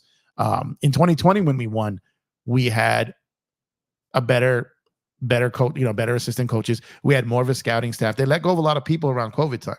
They let go of a lot of their staffers and they never brought them back. So even when we won in 2020, we had more than what we do now. Jeannie did not want to play extra for Caruso. I heard Caruso was willing to play for a discount. It was also a mistake to let go of Brook Lopez, who was also willing to take for a discount. Yeah, so what happened with it's not that they weren't willing to pay Caruso. It's just they chose THT over him. It was one or the other. There really wasn't going to be a team in the league that was going to be paying. I think that contract would end up being like $30 million in tax if they brought him in after deciding THT. The mistake they made was choosing THT over him. When they did that, then yeah, the tax would have just been too brutal to bring him back. It was dollar for dollar at that point. The Lakers need to step up, but that doesn't just mean paying a lot for a coach just to prove they can make the right decision to help the team. No, I just think they need to start making the right decisions and have fewer misses and fewer mistakes. They've just dug themselves a little bit of a hole when it comes to that stuff. Tyrone says, we not the worst, but we mid-tier now. Yeah, I think that's fair. I'm balanced, and sometimes I'd be like, F this, let's go do something else. No basketball. Today, you're human. And even though I'm never too high, never too low, I have days where I get frustrated. I have days where I want to scream at the TV. I have days where I go for a walk. I just don't pull up here getting crazy. You know what I mean? That's just not the type of channel I want. To each his own. I'm not criticizing anyone else that does it. Like I said, that's just not for me. I poke some fun, I have some fun, I talk trash, but that's all in the game. But outside of that, anyone can do whatever they feel like on their channel. It's their life, it's their grind. That's completely up to them. Just like what I do on mine is completely up to me. So like for me, like all of my frustration or rage or annoyance or any of that, that's all out of my mind, and I lock in. So I'm trying to give y'all content. I'm trying to give y'all perspective. I'm trying to give y'all context. And if I'm angry, screaming, and throwing a tantrum or being too pom-pom, then I can't be what I want to be on here. You know what I mean? And so that's why I center myself before I come on here. But ask my wife, ask my family. I be getting during games sometimes. I'll be like, bro, like, man, y'all be getting the chill version of Jeff on here. Wait till these member-only videos start popping this summer. Those who are members, y'all gonna see some craziness. Shan says, had a weird stomach ache, indigestion the last 2 days. You ever been through it? Oh yeah, man. I've had some rough belly aches, man, from time to time, man. But sorry to hear you dealing with that. Hope you get better. Drink a lot of fluids, drink a lot of water, and hopefully that passes through you faster. If you're going through it 2 days, hopefully you do the worst of it, brother. Sorry you got to deal with that, man. That's the when your stomach hurts, man. That just sucks. It's not like you can take, like, you got a headache, maybe you can take a migraine pill or a pill to kind of help get away with that, a pain pill. When your stomach is going crazy, man, that's the worst, man. That's the worst. Anthony Paris, what's up, bro? He said Lakers are too cheap. Lakers cheaper than Mr. Crab. Here they come. Now that the Lakers will be working out of desperation, do you see them overpaying for JJ? If I'm JJ, I would use that to my advantage. Imagine JJ turns us down, we're all break loose. Yeah, that I just said that a few minutes ago. So yeah, you probably wrote that before I said it. But yeah, that's crazy, man. That's crazy. That's crazy. Ham and role players got the blame. Yeah, and again, like Ham deserved to for his share of blame. Like there's no covering that. But I would get attacked like when I said he's not the only problem. And I'm like, okay, like I don't know what games you're watching, and I understand that you just have to blame something, and maybe people just don't know how to analyze the game, and they just zero in on that. And not just that, but also bashing Ham. Like if you look at the channels that bash LeBron every single night, like there's money in that. So when it became popular to bash Ham, a lot of people just did it because it was you didn't have to work that hard. You could just pull up, talk about Ham. People would show up, they'd bash him, and it'd be light work. I get it. I get the hustle. But quantity, the quality over quantity to me, and I value substance. So to me, that was the easy way out. I wasn't going to take that because it was not all his fault. 2, he did have faults, and he does deserve blame. But to act like the players, the front office, didn't have their share too, like I said, I feel like that's lazy.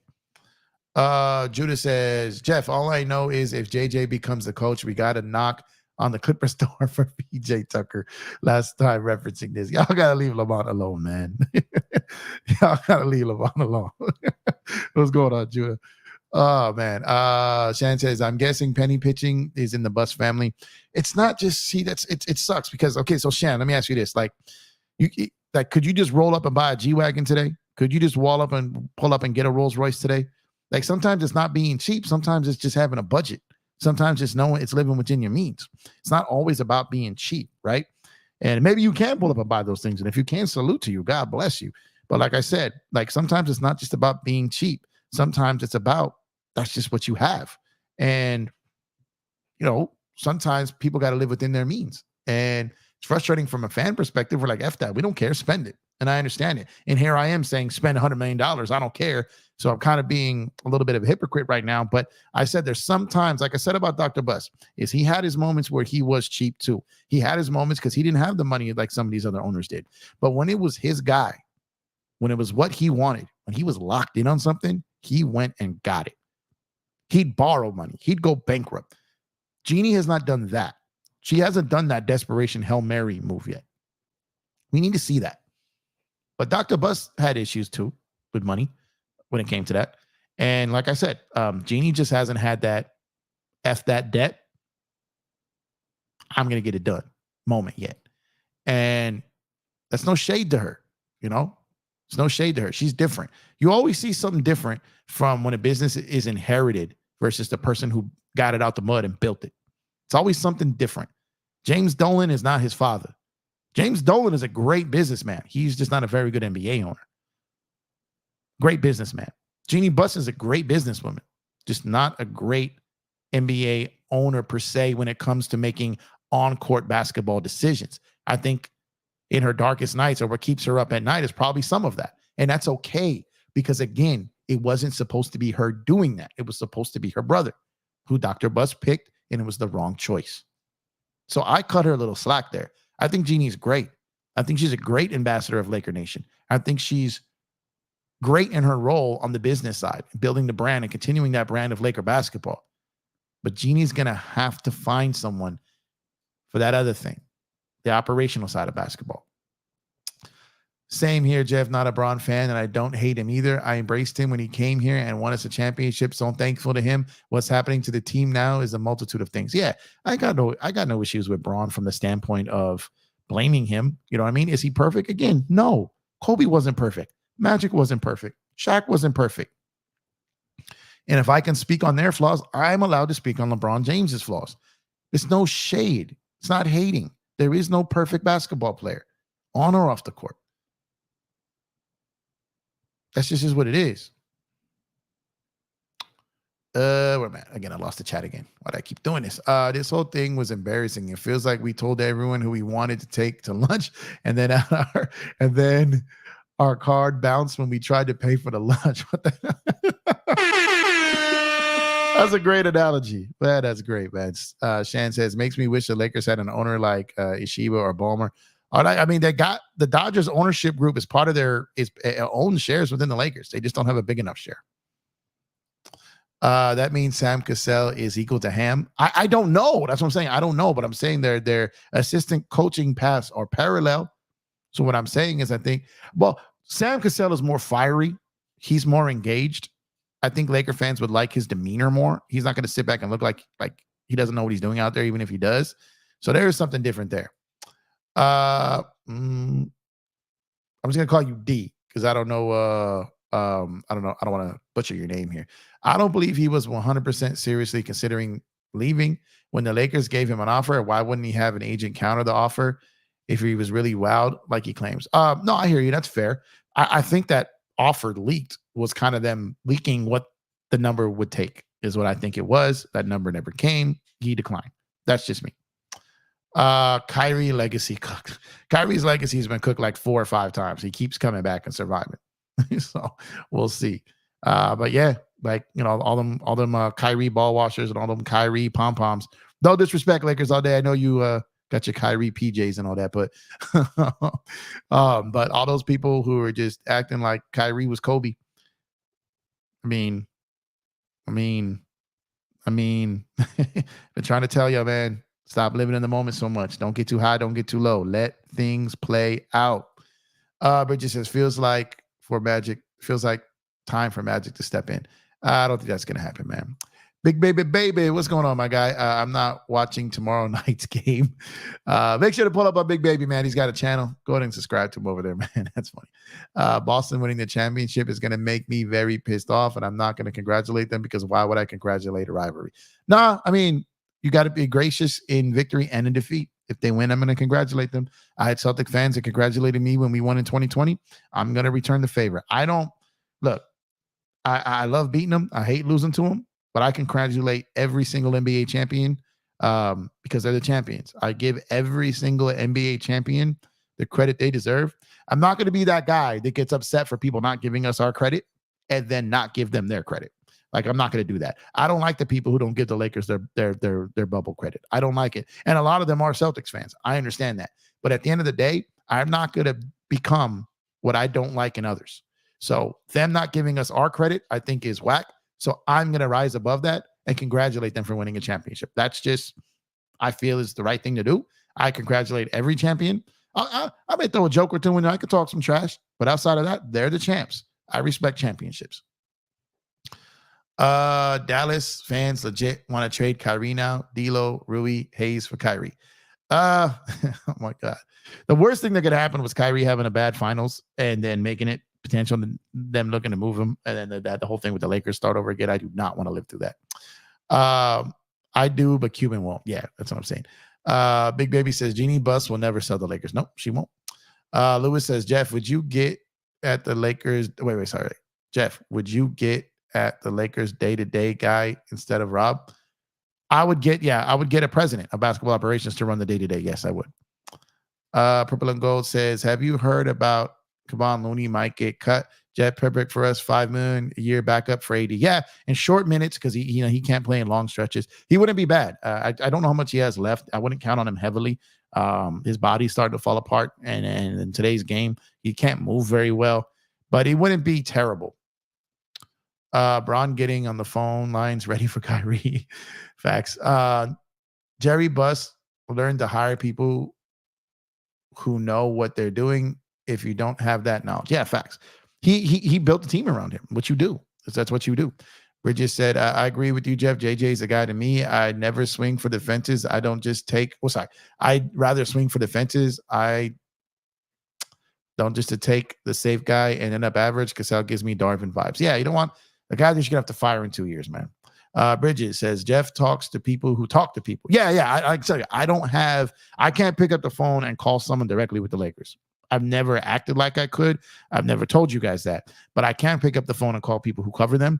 I can pick up the phone and call people who know them. I can pick up the phone and call people who negotiate contracts for players. Let's say it that way. So like I said, but as far as an actual Laker staffer, no, I don't, because there's hardly any of them there anymore. There once upon a time, that was a reality. It's not anymore. Purple and Gold says, that's why I subscribe to your channel, Jeff. Down to earth and doesn't cut corners when it comes to fact statements. Love it. Hey, appreciate you, Purple and Gold. Yeah, that's me. For better or worse, that's me. Maybe I'm not as fiery. Maybe I'm not as wild. Maybe, and sometimes not as entertaining to the standpoint of getting crazy and throwing tantrums. But I'm here to provide information, intel, and quality, right? And that's what I'm aiming for. There's plenty of other channels that do it different. I'm trying to find my own lane, right? So, and I'm just trying to build my own rep out here in this industry, and it's going to take time. So I appreciate it because that's the approach I'm trying to take. I'm not always going to be right. I'm not always going to be wrong. And like I said, I don't have to be right all the time, and I don't have to be agreed with on everything. I'm perfectly fine with people disagreeing or having a conversation about it. The only thing I don't take is disrespect.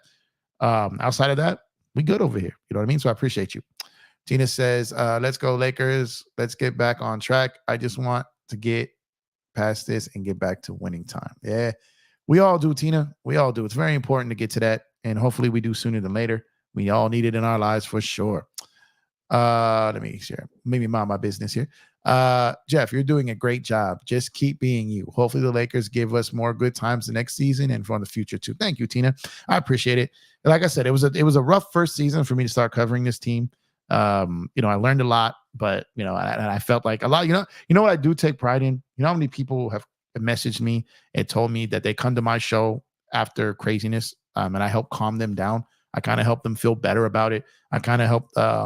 That's exactly what I'm striving for. I feel like there's a lesson in everything, especially this game we love. We can always learn from it. We can always have conversations about it. We can't do anything about what happens on the court. All we can do is discuss it. So I'm not one of these people who think that I have any impact on this, right? Because none of us do. But we can talk about it, right? Good, bad, and the ugly. But, like I said, it comes down like I do this. I love my Lakers. I love my sports teams, but I love my family and I love my mental health, right? So I'm going to come. We're going to talk about what happened and we're going to go on to the next day. I'm going to get off this show. I'm going to go play with Lucky. I'm going to hang with my wife for a little bit. And there goes Lucky going wild right now, actually, as I spoke his name. Oh, this dude took off of my shoe. Bro, come here, Lucky. Hold on a second. You hear this dude? Come here. You got my shoe? Yeah, he sure did. Did it survive? Yeah, it survived. Okay, we good. Lucky didn't kill the shoe. He just got the shoe. Get your ass out of here. What are you doing? Get out of here. Lucky over here all hyped up. Boy, take my shoe again. Take my shoe again. Take my shoe again, Lucky. He knows the only punishment I'm going to do is like just get him one less toy next week. That's it. Like, just spoiled ass dog. But I appreciate you, Tina. And that's exactly what I'm trying to do. Like, just have these conversations and then get back to my life. You guys get back to your life. And hopefully I can do my part, try to give you some information. I can learn from you guys as well. Try to settle the nerves, get excited when we win, try to put y'all back together when we lose, and never get too high, never get too low. If we win, not going to act like we won the championship on one game. Let's get ready for the next one. Just balance. Balance is good at every aspect of life, y'all, especially when it comes to your sports emotion. Patrick says, Bron should be texting JJ, yo, just take less from the Lakers and I'll pay you the rest. That's funny. Lego says, Lakers need to finance on a firm. That's wild. Go DJ. What's going on, DJ? What's going on, Mr. 60 Cent, man? Pausing his workout here. Stop doing his push-ups and dips to salute you on the chat, man. Make sure to pull up on DJ. Subscribe to Lakers in 5. Great content, great channel, great guy. If you're working tonight, brother, drive safe. Appreciate you tuning in. I'm going to hit you up tomorrow, man. I'm planning something on the channel. I want you to be part of it. So I'm going to hit you up, man. So appreciate you tuning in. Make sure to subscribe to Lakers in 5, man. Tina says, Jeff, you were right. Remember West having someone under him back in the day? Yeah, he had Kupchak under him, and then Kupchak had Ronnie Lester. Like I said, that the Lakers just cut. There was a lockout, and then the Lakers cut their staff, and then during COVID, they cut their staff, and both times they didn't bring a lot of people back. Shan says, what's good has Rob actually done? What good has Rob actually done as a GM? Well, I mean, he traded for Anthony Davis, one. He signed, well, because here's the thing. Like, you got to understand, Magic's main role in this was getting LeBron James. He did that, okay? But the draft, working all that stuff, like them stealing Kyle Kuzma, them stealing Josh Hart, okay? Austin Reeves, Rob has done a lot of good as a GM. He has. But he's also done bad. Him punting on that 2021 team is something that he's been chasing down ever since. And he kind of undid it some when he made the trade at last year's deadline to move Russ. But that trade that he did to get Russ was just so damaging. And it's just one of those trades that takes you years to recover from, and that's where we are. Big Baby says, but LeBron neighbor takes accountability? His neighbor, what do you mean? To be honest, LeBron James never held himself accountable. I've heard LeBron on times blame himself for things, but then, we see the passive aggressive things. We see the hinting at other things. LeBron is one of those guys, Jordan, Bron, Kobe, even Magic, like the greats don't want to waste time. They don't want to waste time. And as a result of that, they can be harder on the situation than an average star. And I'm going to call these guys mega stars because you guys like to call everyone a superstar. So I'm not even calling these guys superstars anymore. I'm talking mega stars. Jordan, Bron, Magic, Kobe, Bird. Like these type of guys, they ain't got time to waste. They don't. And as a result of that, sometimes they push things further than maybe sometimes they probably should. Maybe they do sometimes. Dan Inspiration says, Jeff, I know you don't like Mark Jackson. It's not about me not liking Mark Jackson. He said, but Dan likes Mark Jackson, and that's cool. I'd like for you and Dan to talk about Mark Jackson, see what Dan thinks when you tell him your thoughts about Mark Jackson. Me and Dan have talked about it several times, but I know Mies is very big on Mark Jackson too. It's just a difference of opinion. That's all. I don't have anything personally against Mark Jackson. I'm not even actively rooting against Mark Jackson. I just don't believe he'll ever be in the league again. But I also, to be fair, I also don't understand why people are so high on him either. I think he was an average coach at best. He's not a game changer. But outside of that, I'm not rooting against him. I'm not hating on him. Like I said, I mean, the guy has not been in the league for 10 years. 10 years. Just think about that. When you say that out loud, and everyone wants to kind of diss the Lakers for not getting him, but the other 29 teams in the league don't either. The Knicks brought him in and got rid of him even to do commentary once they vetted him. So I'm just saying, like, this is what I'm trying to say. I'm not shading Mark Jackson. I'm not rooting against him. I'm not bashing him. I'm just saying, I don't think the league is going to bring him back in. That's all I've said. But I will also say, I never thought he was that great of a coach to begin with. He was okay. He wasn't trash, but he was mid. He was mid. And like I said, he's been out of the league for 10 years. The type of stuff he ran, like he caused too many problems. And while I believe that people should get second chances, even if they don't go too far with things, he was accused of some crazy stuff. Now maybe not all of it is true, but I'm sure some of it is. But outside of that, I never saw him as a quality head coach, like a game-changing head coach. Most people in the league don't either. But I'm not rooting against him. Like, if he got a job tomorrow, I'd be happy for him. Do I think he could take us to the next level? No, I don't. But again, that's just my personal opinion. And that debate with someone would be rather easy because I actually remember how he coached. You know what I mean? So it's like, from that standpoint, it's not a game-changing move. Like, the guy hasn't even been invited to be an assistant coach in the league. No colleges tried to touch him. I mean, you got to think about that. You got to add some context to it. It'd be very easy. You can just jump on a stream and say someone's name and speak it into existence. But substance matters and context matters, right? And for me, like I said, I've heard, and not just Dan or me, it's like plenty of people have spoken on that, right? And it's everyone is entitled to their opinion. And unfortunately, the main opinion that matters are those in the league who have the ability to hire. And those opinions in the league say no. It just is what it is at this point. Like I said, not rooting against them, but I just don't think it's going to happen. Shan says Kyrie was supposed to have his Kobe moment game 3, but fell short. Luka fouled out. Shaq fouled out. Kobe. Yeah, that's a good point, Shan. Yeah. Fell apart, man. Had no idea Paul George was almost traded twice in the past 2 years. I mean, if you were watching my show, you would have known that. Because I told y'all when that was happening live. I told y'all this. Telling y'all people need to start listening to me. I told you guys that. Listen to the video I did last offseason, and then even at the trade deadline of the year before. So like he was almost traded more than those times, Shams. Did I call you Shams? Shan. Hold on. This dude got my shoe again.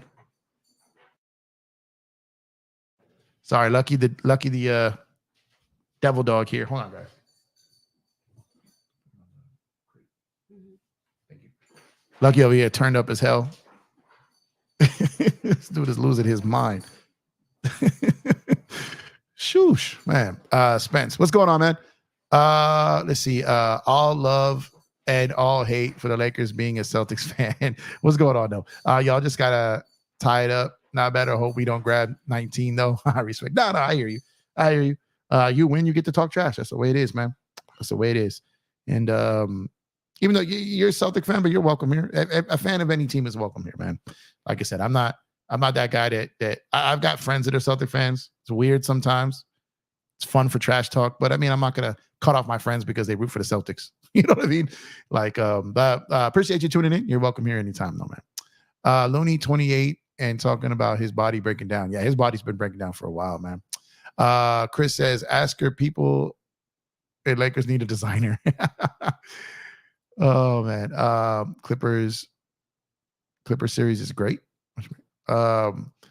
Jeff, if you are Jay Kidd, how would you strategize against Boston's mismatch hunting? Well, when they didn't have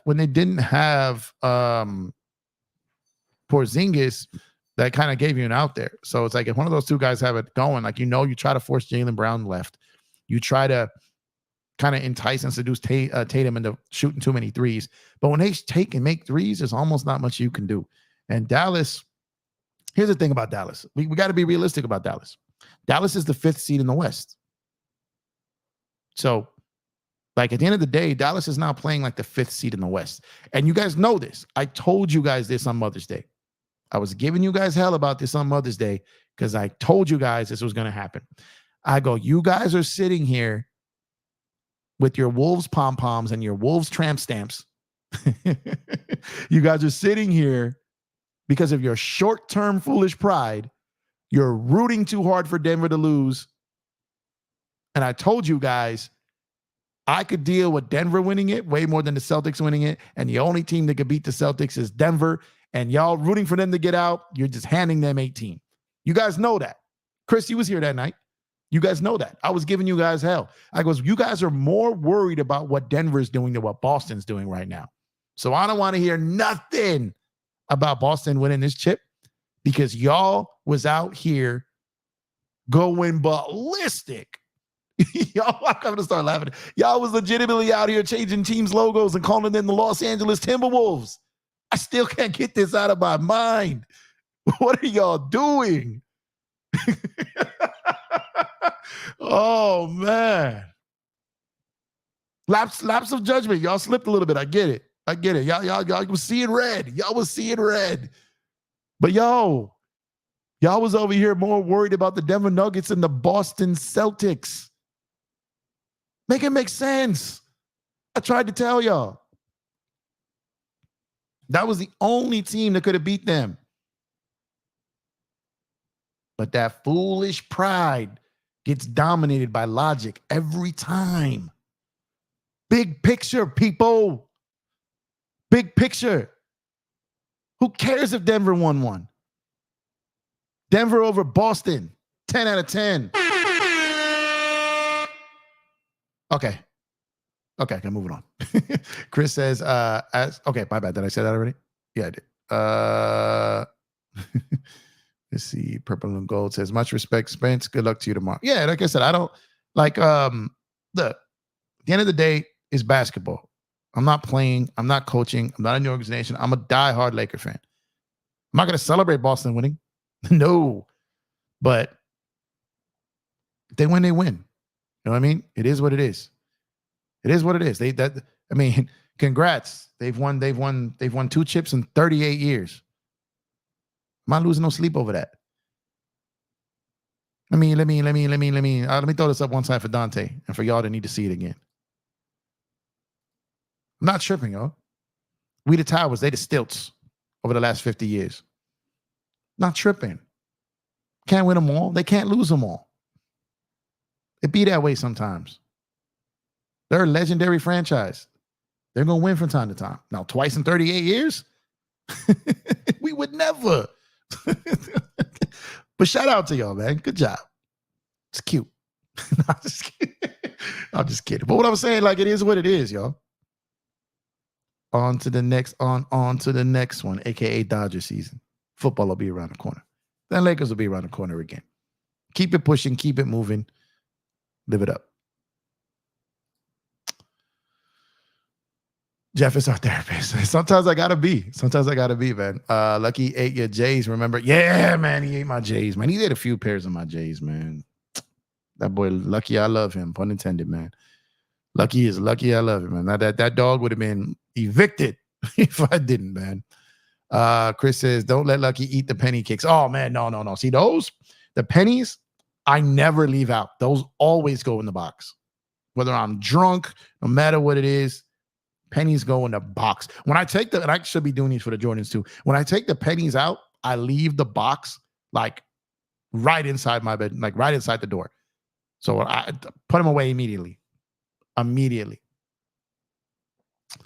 Let's see. Only channel I watch is your channel, Jeff. I gave up on all the other channels. You keep it 1,000, and I appreciate that. Hey, appreciate you, man. Thank you. I'm not telling you to give up on no one else's channels, but I definitely appreciate you tuning in here. So I definitely appreciate you. I do try to keep it as real as I possibly can about here. Like I said, I'm not always going to be right. I'm not always going to be wrong. And like I said, man, we just talk ball around here, man. There's no pride. There's no ego. Let's just have some fun, man. Jeannie will never sell the team. She and Rob will just open a GoFundMe page. That's crazy. Shan says, I take JJ over any of the assistants' names. He's sharp and doesn't F around. As long as he plays bigs, I'm good. And that's where I'm at, Shan. I think he could be fiery. I think he can be pushback on the media. I think he could get on guys like in the locker room, hold them accountable. I think he would even be a little feisty with the front office. I could see all that. Now let's see what happens on the court if it does end up being him. Last thing you want is another Ham. Yeah, that's what we don't want, man. We definitely don't want. I remember Jerry West saying in 2010 that LeBron had passed Kobe as a great player. I bet he would have loved to return to the Lakers when we had LeBron as a player. I'm sure he would have. Definitely sure he would have. Chris says, first was LA Wolf, then LA Mavs, and LA Pacers. Yeah, I can't do it, man. Oh, man. To each his own. I'm just having fun. I'm just talking ish. I'm just having fun. I'm not being disrespectful. I ain't saying no names. I ain't doing none of that. I'm just having fun. But y'all need to chill with the LA Wolves, man. Y'all need to chill with changing the logo. And y'all was like, man, y'all, I just hope y'all got the temporary trans stamps and you just wasn't actual ink. I hope it was sticker. Oh, man, y'all killing me out here, bro. Killing me. Get graphic on my casket. Get graphic on my casket. Purple and Gold said, I'm glad I was busy that night, Jeff, when you went live that night, but I turned it on the next day and I was laughing the whole time. Go. I had fun, man, but I was telling y'all crazy. Why aren't y'all worried about the Celtics? This is the only team that could beat them. Yo, I can have my guys. My guys was hitting me up and it was like, yo, why y'all root for the only team that could beat us? I was like, I don't know why they are. Like, I don't know why they are. Like, I don't know. Like, man. Oh, man. Oh, that's hilarious, man. I had a lot of fun with it that night. I'll continue to have fun with it. But again, I'm just talking trash, man. I'm just talking trash, having fun. Alejandro, what's up, man? Give a like to my man, Jeff. Hey, appreciate you, man. The Wolves Tramp Stamp episode was a good one. I had people texting me the next day dying. I was like, man, they're like, oh, you can make people like, nah, I'm just messing around, man. Like, y'all need to chill. Y'all don't take this too serious, man. I'll take this too serious. At the end of the day, people don't be thinking about us when they lay their heads down at night and go on about their lives. They tune in later on when they got nothing else to do or they're chilling. You know what I mean? If they busy, they ain't thinking about us. So we just out here having fun, man. Just have some fun. I don't take this or myself too serious. We just have fun. We talk hoops. We talk food. We talk sports. We talk music. We talk all that stuff. Speaking of that, man, that Napster documentary I think drops any day now. I can't wait. I'm going to break that down on this channel. I can't wait for that because that was a major era of my life. I know we've talked about it a couple of times, but we're going to do that. And again, EPJ Sports Night is coming soon, y'all. Very, very, very soon, man. I've almost launched it twice. Man. That nightly sports talk radio, like call-in show. I think you guys are going to really enjoy it. It's around the corner, right around the corner as we speak, man. And I've been delaying this just because, not the show, but what I'm about to show next. I wanted to wait a little bit of time, show proper respect. I didn't feel right dropping this right off top. Even in this episode, I was kind of hesitant, but in honor of Jerry West, man, which I'm still kind of struggling with here. In honor of Jerry West, Court Kings definitely paid tribute to him, man. Mr. Clutch here and his dedication to Laker Nation, to the NBA, to his country in the Olympics, his brother's sacrifice and losing his life in 1951 in the Korean War, and just a troubled, brilliant soul, but just pure genius when it came to the game of basketball. And shout out to Chris for more incredible work here, the graphic god. I just wasn't ready to do this yesterday, so I apologize. But here it is today. And shopcourtkings.com, amongst all the other great heat that Chris has created here. Not Like Us, Kobe, LeBron, and Magic. Just ton of timeless classic merch at shopcourtkings.com. And again, sorry I didn't drop the Jerry West one yesterday. I just wanted to make the show purely about him. I didn't even want to talk about the Laker team, the finals. I feel he deserved just a dedicated episode to him yesterday. That's kind of my way of doing a tribute. I don't honestly think I did that great a job because I was still kind of little body, tore up a little bit about it. But but outside of that, appreciate y'all tuning in yesterday. And like I said, shout out to Chris for the graphics, man. As usual, he killed it. But put it out there tonight. So shopcourtkings.com. Pull up and get that fire merch, man. We greatly appreciate y'all, man. Let's see. The LA Thrifts. Time for me to go to bed now. Great show, Jeff. Y'all have a good night. Hey, appreciate you highly. You have a good night too, and we'll catch you on the next one. Appreciate you so much. Thank you. Thank you for being a member as well. Dante, is you, man. Thank you for being a member, man.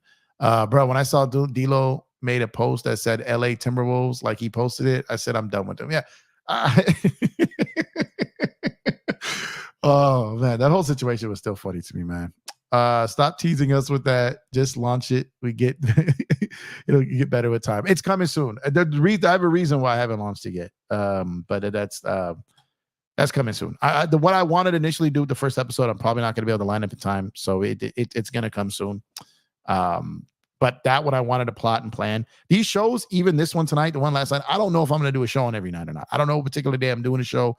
I don't know what topic I'm going to be about. I literally create the thumbnail, create the topic, and go live all within like 5 minutes. So you know what I mean? So for this one, I want to plan it. I want to roll out with it and go from there. These shows are all freestyle. There's no plot. There's no script. There's no plan. There's no nothing. This is, I create the thumbnail. I create the title. I create the description. I press go live, and here I am. That's it. This is all off the dome. This is no preparation. This is just, let's pull up and talk. That's all it is. For this other one, I want to be a little bit more prepared and have little things lined up and have segments and stuff. So it's a little bit different. Big Baby, what up, man? Purple and Gold says, I admit I was one of the many people that celebrated too when the Nuggets got eliminated. It's okay. It's okay. I was just having fun with it. But I was just trying to tell y'all during the time, y'all going to regret it because we need them to beat the Celtics. That was my point. That's all it was. I understand everyone was seeing red. They hated Denver. They weren't thinking down the line, which I understand. But I was. I tried to tell y'all. But it's all good. I just having fun, man. I mean no disrespect. Like I said, I wasn't calling anyone individually out. I was just having fun with the chat that night. That's all it was. That's all it was. And it was a fun one. Wish we traded Nunn for PJ instead of Rui. Yeah, that wouldn't have been bad, man. Definitely in honor of Jerry West. Yes, sir. Yes, sir. Great work as usual, Chris, as well, man. It would be great. It's about it. That's the essence. Facts. Zach says Kyrie Irving is suffering the curse of Lucky for stomping on Lucky. Go Celtics. Yeah. And the Boston people are thoroughly enjoying that. So on that note, I'm gonna shut it down for tonight, man. I've been here for 2 hours. Coming up on 11:30, man. I just realized I'm like, oh man, I got to get to bed over here. So appreciate y'all for tuning in. Hey, Kelly, thank you for tuning in. I appreciate your support. Jaylen Brown proving all the critics wrong. I've always been a fan of Jaylen Brown. I've always liked him. I've always took up for him. So those on this channel and the people who've been on panels with me, I've always liked Jaylen Brown. I picked them on a lot of my like mock drafts or like, when you're building a team who could build a better rosters and stuff. I've picked Jaylen Brown a lot. I like Jaylen Brown. But shout out to you for tuning in. If it's your first time here, subscribe to the channel. We greatly appreciate it. But definitely appreciate y'all. Y'all can be anywhere in the world, but you're here with me. I appreciate that. If you have not dropped a like on the video, please do so already. Please subscribe to the channel if you have not done so already. If you're watching the replay, let me know what you think in the comment section. We greatly appreciate that as well. But you guys enjoy the rest of your Thursday night. Y'all have a blessed, incredible Friday. And I will catch you guys hopefully tomorrow. Stay safe as always. I appreciate y'all and thank y'all for tuning in.